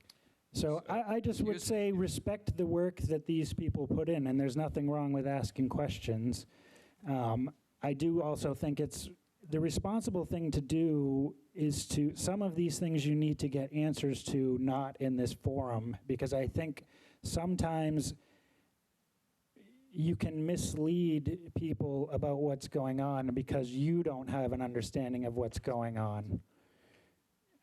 And so I think it's important, it's very important to get as many of those answers ahead of time as you can. And it sounds like perhaps you tried, I understand, but it's just, once you get on this microphone and you start saying things to the public, you have to know what you're talking about, because it's very easy to mislead people. And they're not in on all the meetings they're not in all the meetings that the school board is on. So when you don't have that breadth of knowledge to draw from, and then you have a counselor up here saying the things that a counselor is saying, I just think it's very easy to mislead the public about what's going on. I'm going to wrap this up. Is there any counselor that has an actual amendment to make? If there isn't, I am going to open the floor to the public so they have a chance, without us being here to midnight talking in circles on the same thing. Is there an amendment that anyone has to make to this budget? Counselor. I'm proposing, as I stated before, to bring the tax mill rate down to 0.50, a cut of a total of $113,000 on, divide that by 2. On each side, that would be a cut of $56,500. So that is what I propose to amend, to bring the municipal budget down to 0.50. I do believe, again, we walk away with something, not everything, and I believe that this is comparable to both sides, and the ability to do this, I believe, is very apparent from being on the Finance Committee, being in the budget meetings and hearing the dialogue that I've heard and the knowledge that I've gone through the books myself with other adjoining counselors. that I would cast a positive vote for a .50 increase in mill rate with a cut of a total of $113,000, $56,500 on both sides. So the motion on the floor, and I'll ask for a second, but I want to clarify, is on the expense request, city and school each being cut by $56,500. Correct. Is there a second? Second. And we will discuss the motion. Is there any discussion of the motion? Of course. Personally, I would like to see the mill rate be a 0. Personally, I would. I would like to see that. But, sometimes you have to make compromises. And I think it's a fair compromise that House Chairman May proposed. And I think if we can get there, I think people would be happy. I think it'd be a fair compromise that I could live with, and I could vote for that, even though initially my first thought was we can make it a 0. But Well, and you do have another week so we can, for review and questions as well after this. So you have another chance if you decide you don't like it. Sounds good. Michael? I just want to make sure that the 56,000 on the city side anyway is expense reduction only, no revenue increases? Expense reduction only. Right. Yeah. Okay, all in favor of the motion? Opposed? Motion passes 4-3. Can I get a motion to move the budget as amended? Move as amended. Second. And at this point, I think I'm going to open this up to the public. So I'd like you all to get a chance to have sat here so patiently to come up to the podium and take a few minutes. Just tell us who you are and what you have to say about the budget.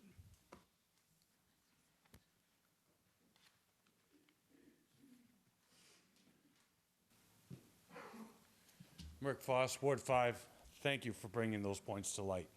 I want to thank you very much. We as citizens, I stand in opposition to this order 110%. We as citizens of the city of Waterville become accustomed to additional taxes and raising of other taxes.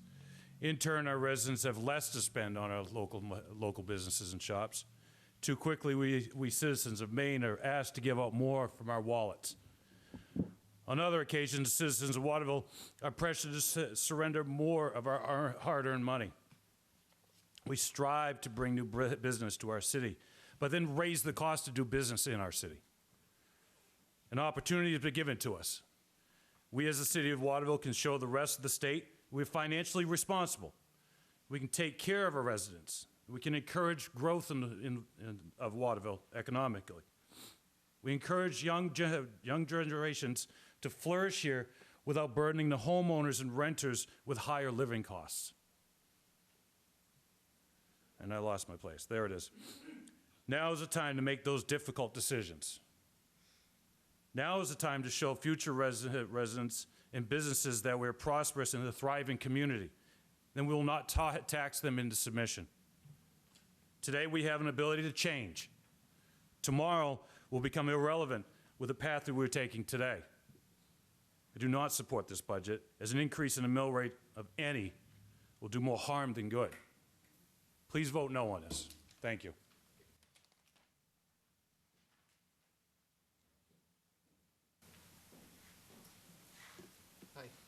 Hi. Colleen Madigan, Ward 6, State Rep for House District 110. I want to thank you all for the work you and the school board have put in for months. It's not easy. We certainly have fought hard at the state level for the increase in revenue sharing. And I also want to just tell you, as we're talking about, particularly Councilor Bafia, that one of the things I learned is I actually wound up going over the fire department budget a lot with them, because I was at a city council meeting here in November where Chief Essler talked about the struggles in meeting his budget. So I wound up meeting with a couple constituents asking who were firefighters, local firefighters, and then went to Chief Essler.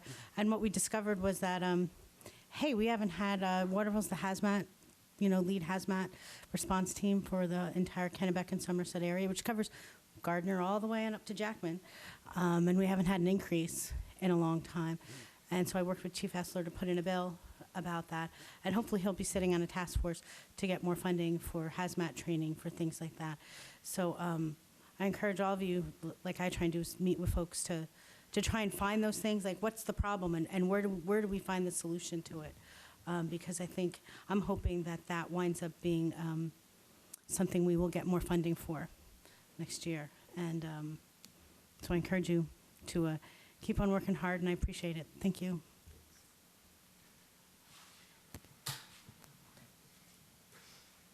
My name is Emmanuel Pariser. I've moved in Waterville, so I'm not sure. I think I'm in Councilor Mayhew's ward. Prey Street, would that be in your ward? Yes. Street, All right. Yes. And so I'm here to support the budget as it was put together. It's far beyond my comprehension to go through every line in the budget and understand why some numbers didn't show up and other numbers did show up. I mean, it's pretty clear. It's a very complicated issue, and I can't say that I'm educated in that, even though I'm an educator. But I have a daughter that's gone to school here since second grade. She has had a great experience in this school. She's had a fantastic experience. She's going to go into the high school, and she's had many, many teachers that she's developed very good connections with. And people that have been role models for her, people that have taught her important lessons. People work very, very hard in the schools in Waterville. My belief is that really the school system, more than downtown renovation or other things, is the key to the future in Waterville. People are going to move here because there's a good school system here. You're going to leave here if the school system is not funded, if it keeps getting cut, if it keeps getting attacked for various reasons, financial or otherwise. I have to say, because I haven't done, for instance, the work that you did going through it, because I would give up like halfway through, I'm sure, I have to have trust in you guys that you're doing the right thing. My experience with my daughter indicates that things are going pretty well. It's not a perfect system. They don't have air conditioning in the middle school. It gets pretty darn hot there. No air conditioning, and with things getting warmer, that's not such an easy deal. I trust that you've come up with figures that make sense. I trust it from the basis of my own experience as a parent here. And I guess probably other meetings, I don't come to a lot of these meetings. I'd rather see some real positive things being said about the schools and the great things that go on in these schools. They're operating on a shoestring.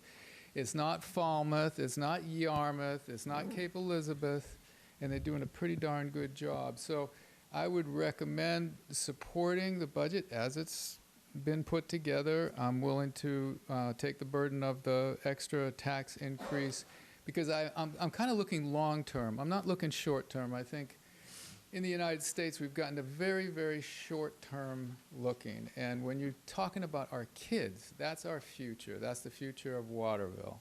That's the future of Maine. And if you don't invest them now, what you're going to get later on, you're not going to like that much. So I also see the message that gets sent when we kind of niggle about this dollar here and that dollar here when we're talking about our kids. So I would just ask you to support the budget as it stands. A quick comment there. I would like just to say, I appreciate you coming and speaking, and I have a daughter that goes to Waterville too. Good. And she has a great experience. All right. She does. I just wanted people to keep in mind that a counselor doing his job and asking questions about the budget and trying to figure out things so he can make an educated decision has nothing to do with him being anti-school. Yeah, right. Just like a school board member making the decision has nothing to do with being anti-city, right? We are just trying to make the best decision we can. Yeah. And we hopefully make those decisions with facts and figures that are presented to us. I got you. I think one of the things that just to respond to your kind of line here is that I think there's nothing wrong with asking questions and getting information. But you made some presumptions. You picked up the book and you said there's something really wrong here. And that means that you knew something, but you're saying you don't know. And I think it would have been much more honest and straightforward to say, like, I don't know, I don't understand. This doesn't seem right to me. But when you say there's something wrong here, there's kind of an imputation that something's going on. I think that's what Councilor Thomas, I don't think maybe you meant to make that imputation, but that's the way I heard it. No, absolutely. And again, my questions and all my comments are based on information that I have. Gotcha. You know, so when I look at the information and when I ask for information, I don't get answers. understand that. That's Then I make my conclusion based on information that I have. And when I see and I say, okay, something is wrong, is because I looked at some numbers that nobody clarified for me, and the numbers speak for themselves. And if somebody comes and say, okay, you know what, this number here, this like this because of this reason, then I'll be like, okay, I can't make that assumption because I got the answers. Thanks. Great. Appreciate it. And I would just ask, going forward, that as the public has their turn at the podium, we allow them to speak and not engage in necessarily a debate. Thank you. Kathy Weeks, Ward 1. I did have 2 questions for a couple of the councilors, if that's okay. Okay, yes. Jay, when I attended the budget meeting regarding the IT services that we were practically giving away at Martin's price, what was the resolution to that? We have none yet. We See, and still- that's the problem, is that if Phil asks a question or I ask a question, there's not enough of us that want to ask that same question. Or maybe other counselors agree, but they haven't said something and it hasn't gone further up the chain. So when we talk about any budget. Could we clarify what we're talking about? Because this is a topic I've not heard of. Oh, well, we had our budget workshop. One of the things we discussed was the IT for the city and what we are charging other municipalities for said services. Historically, just to be clear, everyone, in the last 5 years, we have actually progressively been working on an upward scale, and I think it's been almost every other year we actually have been increasing those fees. Which has been great. Doesn't mean we couldn't increase it more, but that is something actually that we have tried to address. But I think and the maybe big Jay question didn't know was that. I don't think we were talking so much the money for the IT, but the fact that I asked that question and nobody else followed up with Mike or anyone else with that same question, so it became low on the totem pole. It wasn't a big issue. Whereas when we ask for something like going to the school board members, he wants information. I get that you can't get all of that information, but there are some things that we can help them with. When I need help with something, I go to you, I go to Winifred, I go to Sid, I go to Eric, I go to Mike, I go to Mike, I go to Aaron. I'm like, you find us any more money? So for us, if we're leaning on everybody else in the city, but we don't feel like and I do have a good relationship with board members, but not every board member. I have to reach out to the ones that I know. And those people will reach out to me, but we're not seeing that same line of communication, that same sort of, we're all in this together. Just not get it. I just want to say, there's nobody that's impotent here. You know, over the years, I've never had one damned problem coming up, going to Mike, going to anybody to ask a question, and when I want to make a cut, or I want to suggest that we increase fees, I come to the council and I do it. And I am sick of listening to people here tonight act like you've got, the universe is just happening around you. It's not. Take responsibility. You want to make a cut, ask for it. You want to increase fees, do it. But nobody is out of control here. All you have to do is suggest it. Excuse me, I'm sorry. I agree with you. The problem is that sometimes when it's suggested within this city, it goes nowhere. That's right.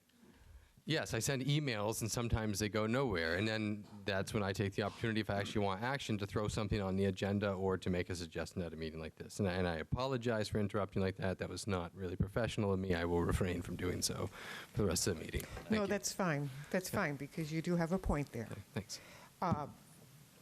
I do want to thank the 4 councilors that just voted.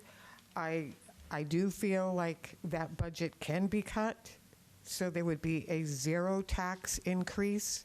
The residents who are tax-paying property owners are at the boiling point that they cannot endure another dollar.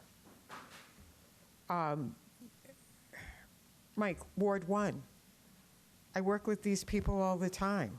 And when I was running, that was one of the two concerns. We cannot endure another tax increase. And we are the highest in the state. And look at the condition of our city, the fire department, the police department, the library. I certainly agree with the chair of the school board, and they are doing a good job with what they have to work with. But the other part for the city run, there's something very wrong here.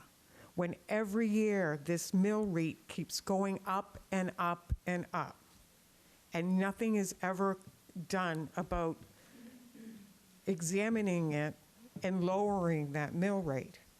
So I implore you to go back and see how we can get that to a 0 increase this year.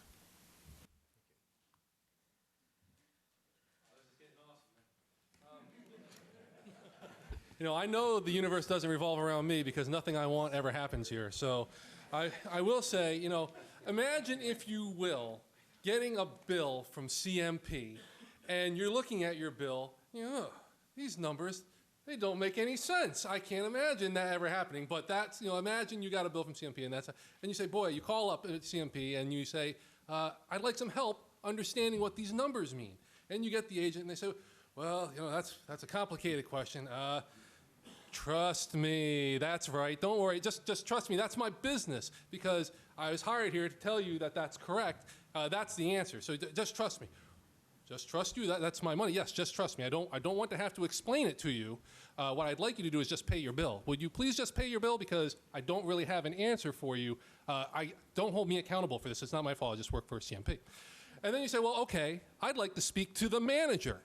And then the manager says, well, wait, I don't have time for you. I'm the manager. I've got other things to do here that I'm worried about. Not that you're worried about, but sorry, you're out of luck. I will not be held accountable on all of this. Click. That's a hypothetical. That would never, ever happen with CMP, but it seems like that could be possibly something happening similar to what's happening here. And I know, you know, the school board's very, you know, their hearts are, you know, heavy for these students, you know, but that's what they do. They care about students, and I think that's great. But at the same time, don't play that emotional argument with me. I like the numbers. And if the numbers don't make sense, if what you have to represent your business doesn't make sense, don't be mad at the person asking the questions. Be mad that you gave a bad document. That's really the point there.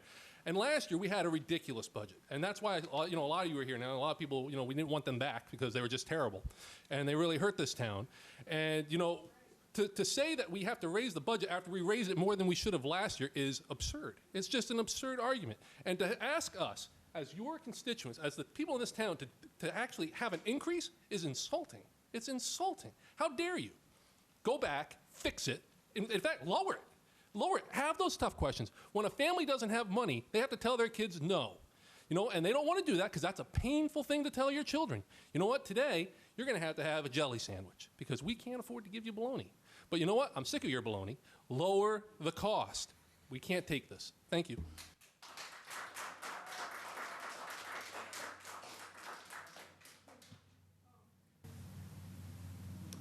Brian Finch, Ward 6.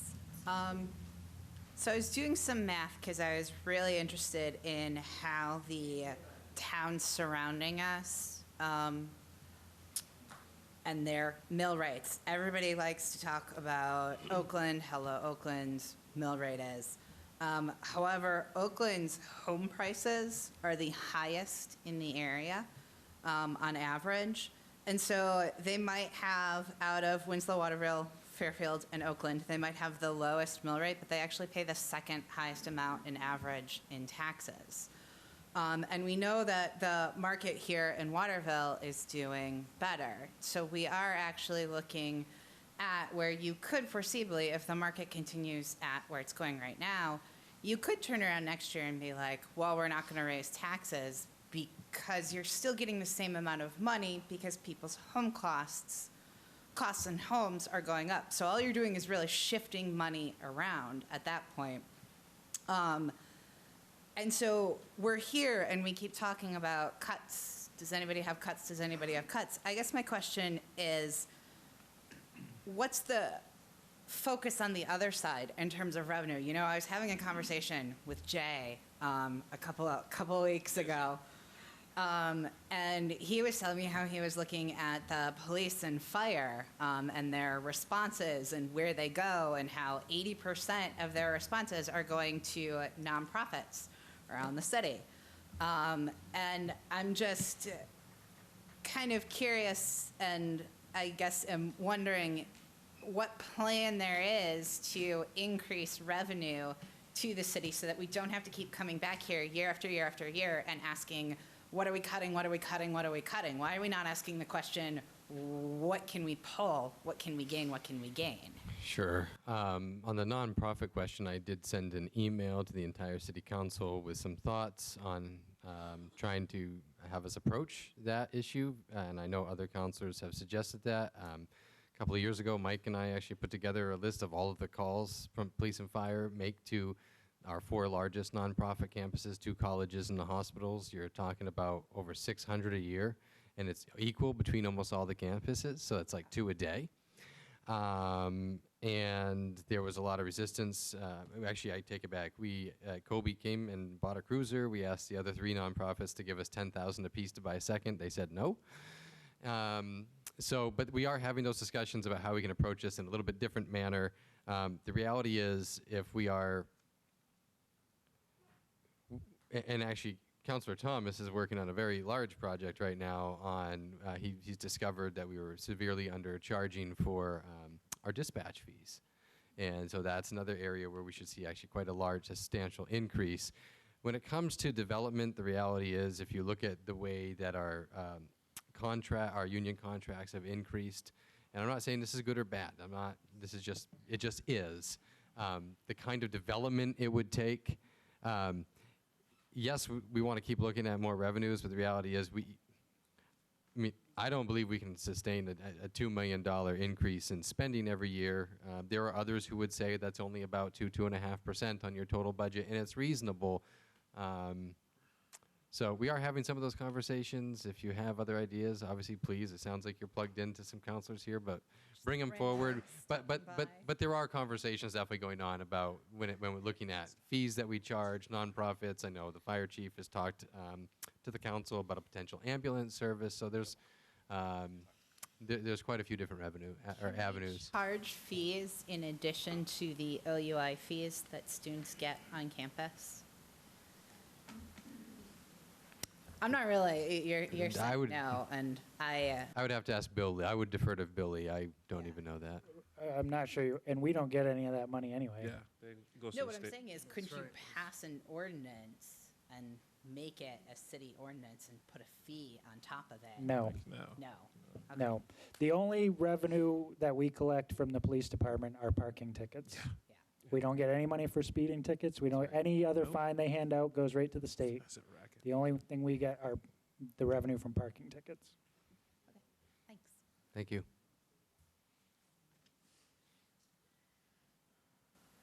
Mark Andre, Oakland and Ward 3. Quick question, Mike. Do you ever eat at the Colby College Student Center? Not recently. When I was there, it's funny, they charge $5, $6, $7 for a sandwich, and it doesn't seem like the people there are Colby employees. I think it's run by a food service company, is that correct? I think so. What steps are being taken by the city and your administration to double check whether nonprofits are actually following the nonprofit statutes in terms of their commercial space that they're renting out on campus in different parts? I know when I went to Portland to the hospital, I paid $2 for a tuna sandwich, couldn't believe it. But I guess that's hospital employees, and it's run by the hospital as a part of the nonprofit. But there are companies making money off Colby property that could bring into question their nonprofit status in some areas. And I'm just wondering, it seems like that would be a job for the tax assessor or the city attorney to look into that as a way to capture these revenues that Rian brought up. Mike, do you want me to take that? I sent an email based actually on an article that you had forwarded to me, I believe was it Princeton? Yes. And just so everyone knows what Mark's talking about, taxpayers actually sued Princeton College because they found out that they were, as a nonprofit, delving into for-profit businesses. And rather than go through, what the court found was that the onus is actually on a nonprofit to prove that they're a nonprofit. Rather than go through their enormous budget line by line, Princeton finally just said, hey, we're going to give you a pilot instead. That actually prompted an email to the city council as well as to Bill Lee, our city attorney, not just to Kobe, but to look at all of our nonprofits, hospitals, schools, otherwise, to investigate whether we feel that there is a delving into for-profit businesses, and if so, to determine what portions of those may or may not be taxable. So I will say I sent that about 2 weeks ago. I haven't heard anything. One thing I will note with the Princeton case, the suit was actually had to be brought by individual residents. They had to seek legal counsel. Right. It's my understanding it would have been within the city council's rights to bring that suit, but the city council was too much, well, in Princeton's back pocket. Sure. I hope that's not the case here, and I'm hoping the city council won't put the residents through that of having to independently contract attorneys. Great. I'm hoping the city council will take up this issue in the name of fairness to the residents. Great. Thank you, Mark. Are we still talking about the school budget? The entire budget, whatever you want to talk about, ma'am. Lisa Evans, not only am I an employee at the Waterville Junior High School, but I am raising children in Waterville, and one just graduated from high school, one is in the high school.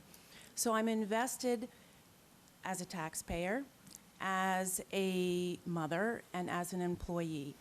And to insinuate that the line-by-line items in the budget by Mr. Haley and the school board is masking anything really is very offensive to me. I've been at all the school board meetings, most of the city council meetings. I have gone line by line.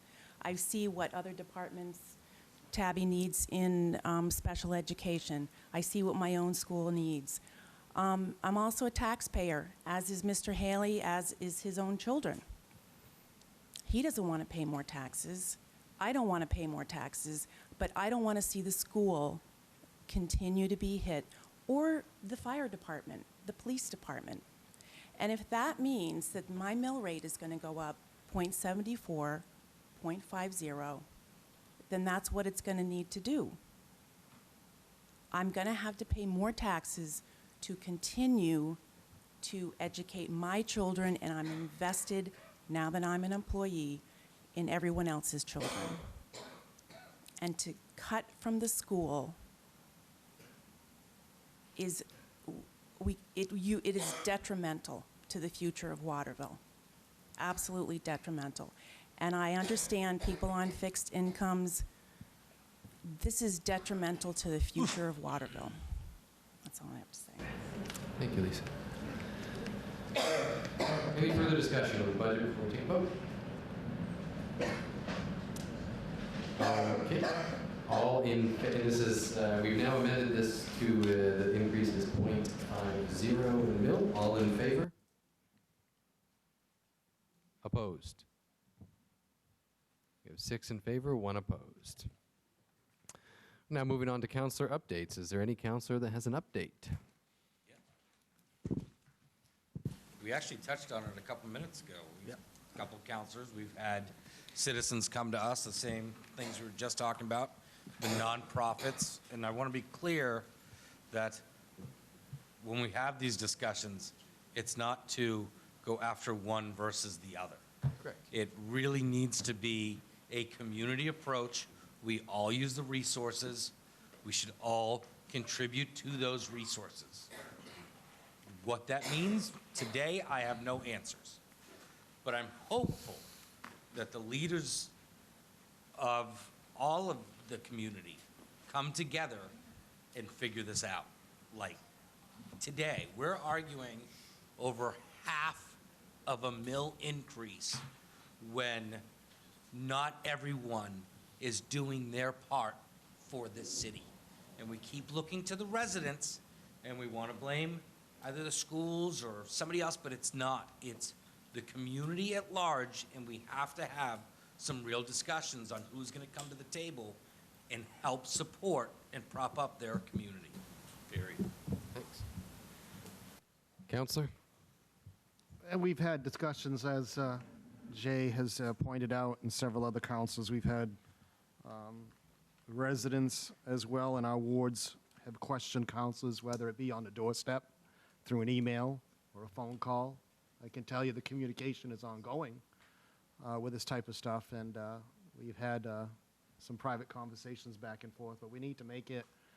I think there's nothing wrong, again, with asking and having the group of nonprofits that is relevant to the community. We all know that the tax-exempt property in the city of Waterville of merely 13.5 square miles, 33% of our city is tax-exempt, which is huge. You take a third of all the land mass of Waterville, and there's no taxes being spent. It's a significant impact upon the residents of this community. I support discussion, dialogue with our nonprofits. I don't think anybody should be singled out. I think I am in favor, totally, of having the discussions and dialogue we need to have to move this process forward. Is there any other counselor updates? Yes. I just want to, touch on a point where I had some constituent come to me and mentioned that they felt not so comfortable coming and speaking at city council because for some reason when you speak and ask and make a point, it becomes like you're attacking people and people get back at you. And I just want to let people know, despite what is said, like somebody like I will never stop asking questions because that's my job. And as a constituent, you should feel just fine asking questions because it is your money that's getting spent. So if you have a question, don't ever feel like you can't come here and speak. I will encourage every citizen of this community to come and ask as many questions as you possibly can ask because that's how we get things moving. That's how we find answers and we move forward. So I want to tell everybody again because I know Mayor Isgro has been a real proponent of that, of making sure that people get, their time here to speak because in the past, we understand it wasn't the case. People felt real uncomfortable talking here, but since then, it's been a lot better. And I believe that it will continue to get better. And you should never feel like you can't come here and speak because I know councilors here don't feel that way. And I hope that constituents don't feel that way as well. And I hope they come and continue to ask those questions, whether good or bad, whether tough or not. We're not at community, I would say. Is there any other councilor updates? Now we will move on to community notes. Community notes is a time where if anybody has something they would like to speak about or commentate on that has not already been spoken about tonight, would be for something new. Now would be the time to do so. We ask you come to the podium, state your name, tell us where you live, and keep it to a couple minutes. And here we go. Hi, I'm Dan Libby, Ward 4. Hey, listen, I want to apologize if any of you feel that I have been hateful.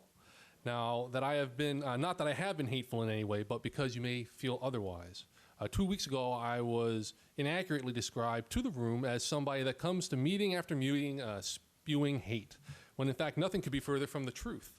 I have stopped coming to meeting after meeting primarily, and the meetings that I have attended, I have come to with hope, passion, integrity, and common sense, never hate.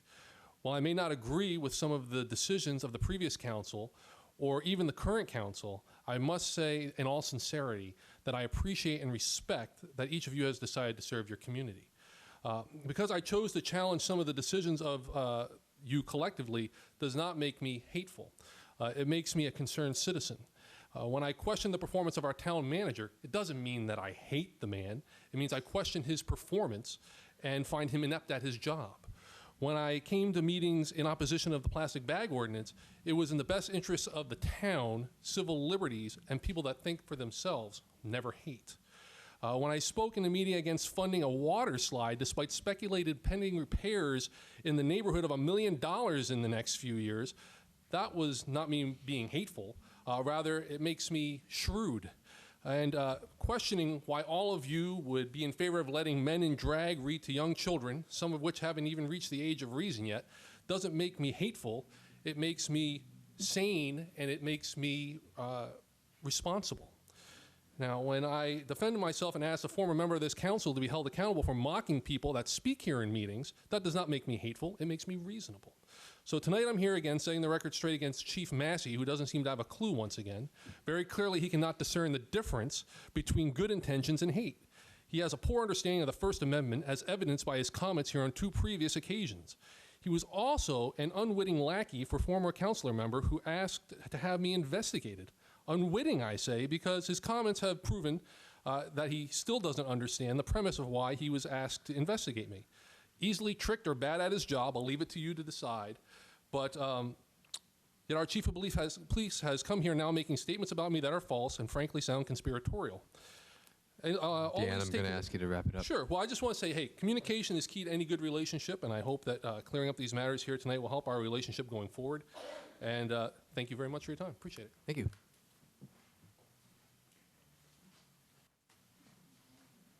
Julian Payne, Ward 5. I was shocked to see an article published on our Waterville that mentioned $72,000 Bowdoin pays to the town of Brunswick in taxes alone. $467,000 a year annually scheduled gift to the town of Brunswick. Additionally, they gave $500,000 to build a discovery classroom at the future elementary school. Colby is a similar private institution, does not make routine donations, but refers to the fact they contribute with volunteer hours. If you are counting volunteer hours in lieu of monetary donations, then they are not volunteer hours. These hours are also required as a practicum. It is the city of Waterville symbiotically also providing services to Colby. Time to stop ignoring the elephant in the room. It is long overdue. Match Bowdoin's $467,000 yearly contribution. Waterville has less taxpayers than Brunswick to carry the nonprofits and less taxable land, and healthcare costs for municipal employees are outpacing inflation. $467,000 per year would still not be a net gain for the city. Once the user fees were factored in, hundreds of service calls you are providing to nonprofits. Donating when you see fit and to what projects you handpick to invest in for your long-term strategy and interest is not what I call a fair and equal partnership. It is the elephant in the room, and the concern of the majority of residents is being ignored. It shows the disconnect between the elite and the majority of the residents in Waterville. It is in everyone's interest to take the blinders off and fix the PR nightmare. With sports arenas costing $200 million, the status quo has to change. The rumblings and grumblings are now amounting to a voice. This is not going to go away. Is it complacency? Is it an ideology? Is it because the city manager is a Colby alumni? Is it because our council meetings are held in here? It will be interesting to see if the next manager gets a fair deal for all Waterville's residents. So often we repeat the same pattern of behavior without questioning why does it make sense. Let's dare less northward and more dare to match Bowdoin. Thank you.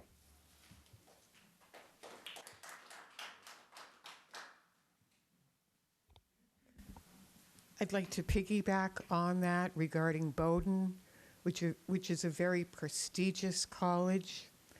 I talked to the town manager office today in Brunswick, asking how that relationship started. And this relationship between Brunswick and Bowdoin has been going on for many years. And what they do is they have a quarterly meeting town representatives, town residents, and Bowdoin administration coming to the table, and they have become very invested in Brunswick, caring about the residents, caring about what's going on, and making contributions to help Brunswick as a city or a town. Their tax rate this year was $18.92, and they're concerned about trying to lower that tax rate. They also made the comment, many of our professors live in Brunswick and just want to be part of the community. So those things I found very enlightening. I did ask, is the town manager a Bowdoin graduate? And the answer was no. So I would like to really take off where Councilor Mayo just said, that it is time to have discussions, not only with Colby, but anyone else that uses the resources that we're giving away free. And we need to think about the tax-paying residents. So this could really help us. So let's even match or increase what Bowdoin does for the city. Thank you.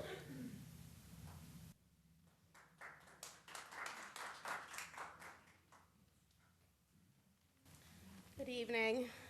I live in Ward 2, and I would just like to make a statement on something I've watched over the past couple of years, and honestly, I'm just really tired of seeing. I am gonna set a timer so I don't go over the allocated 3 minutes. I do ask that I'm able to make my statement without any interruptions. I say that because the last time I was here, I had some questions about a solar deal, and it seemed that asking my questions was taken as a personal attack, and that I was implying misconduct when it was a clear question that actually still hasn't been answered that may affect the budget. So I would still love to know what the tax rate is going to be on the equipment that's leased on those acreage, but I digress. Anyway, I'm here to speak about some recent videos and statements by our mayor. Our mayor is a lightning rod of controversy. It's just what it is. It seems that every day there's a hateful tweet or a statement in which he rouses followers and then he steps back and he's quiet. Most recently, there were 2 videos put out by our mayor on the Restore Maine's Future page. Apparently, the current state of the world outside of the borders of Maine is threatening to change our state over the next 20 years, and I really hope it does. The words illegal alien were thrown about as if the action of asylum is illegal. That's not true. In these videos, it was parroted the sentiments of the great replacement conspiracy theories spread in white nationalist circles, in which it's alleged that wealthy elites, which are often in those circles a code phrase for Jews, are bringing immigrants into North America with the intention of destroying our homelands of white people. It was stated that abortion rights are merely being pushed to kill off our people and replace them with those being brought in, of course paid for by our tax dollars. He acknowledges you're going to be called names, and it's okay. It's okay to be called these names. There's been a dramatic shift in this state, and that movement, we need to harness it. So if you hate immigrants, asylum-seeking refugees, band together, make your voice known. Don't worry if you're called a bigot. Those illegals just want handouts to survive. It's clear to anyone to see the ramifications of these statements in the comment sections on our local news stories. Anybody who supports humanitarian efforts is helping people is seen as the crying left. Assimilation into our culture is touted, but I have a question of what is our culture? Is it the culture of the indigenous peoples of Maine? Is it the Franco-Canadian culture of the first influx of workers to Maine? Is it just the basic American baseball and white picket fence culture that you're so clinging so hard to? Because for my family, our culture is diverse. It's the Nipmuc tribe of Central Mass. It's the African American traditions passed down through slavery. It's the Aloha culture of Hawaii, where my father was born before the kingdom was even a state. You're quick to demonize asylum seekers as money-hungry, do-nothing illegals. But I ask you, what have you done for homeless veterans? What have you done for unwed teen mothers who have no support? What have you done for those who struggle day to day in Waterville? In the next video, in which you continued with your rhetoric, it was pushed and you ended with a call for donations. I'm going to ask you to wrap it up in the next 20 seconds. I'm almost done. I promise you. You called out for donations to continue to push their side. But isn't that hypocrisy in its finest? You are in control of one or maybe two Facebook groups in which you solicit donations. These donations and donors will not be public knowledge until after you are out of office. Yet you will demonize families who are looking for a safe place to land. So it seems to me, Mr. Mayor, that you are desperately seeking relevance. Excuse me. Okay. When you speak in front of Congress, you do not speak for me or my family. Do not stand in front of them and say, I represent the city of Waterville. It was hateful rhetoric about asylum seekers, because you do not. You do not represent me, you do not represent my family, and you do not represent the people that I know in this city. Thank you for your time. I don't think she's happy with me. Is there anybody else for community notes? Mike, we're going to go to manager's report. Are we meeting next Tuesday night? We have yes. All right. We have a special meeting next Tuesday night. So on your agenda, in addition to the budget order, of course, will be an order regarding the bond issue. So we got to make some decisions about that, because the debt service for the bond is in your budget. So if you approve a budget with a certain number for the debt service, obviously that relates back to the debt of the entire bond. So I'll send you some info in between. Thank you. Thank you. Thank you. That's it. All right. Thank you, everybody.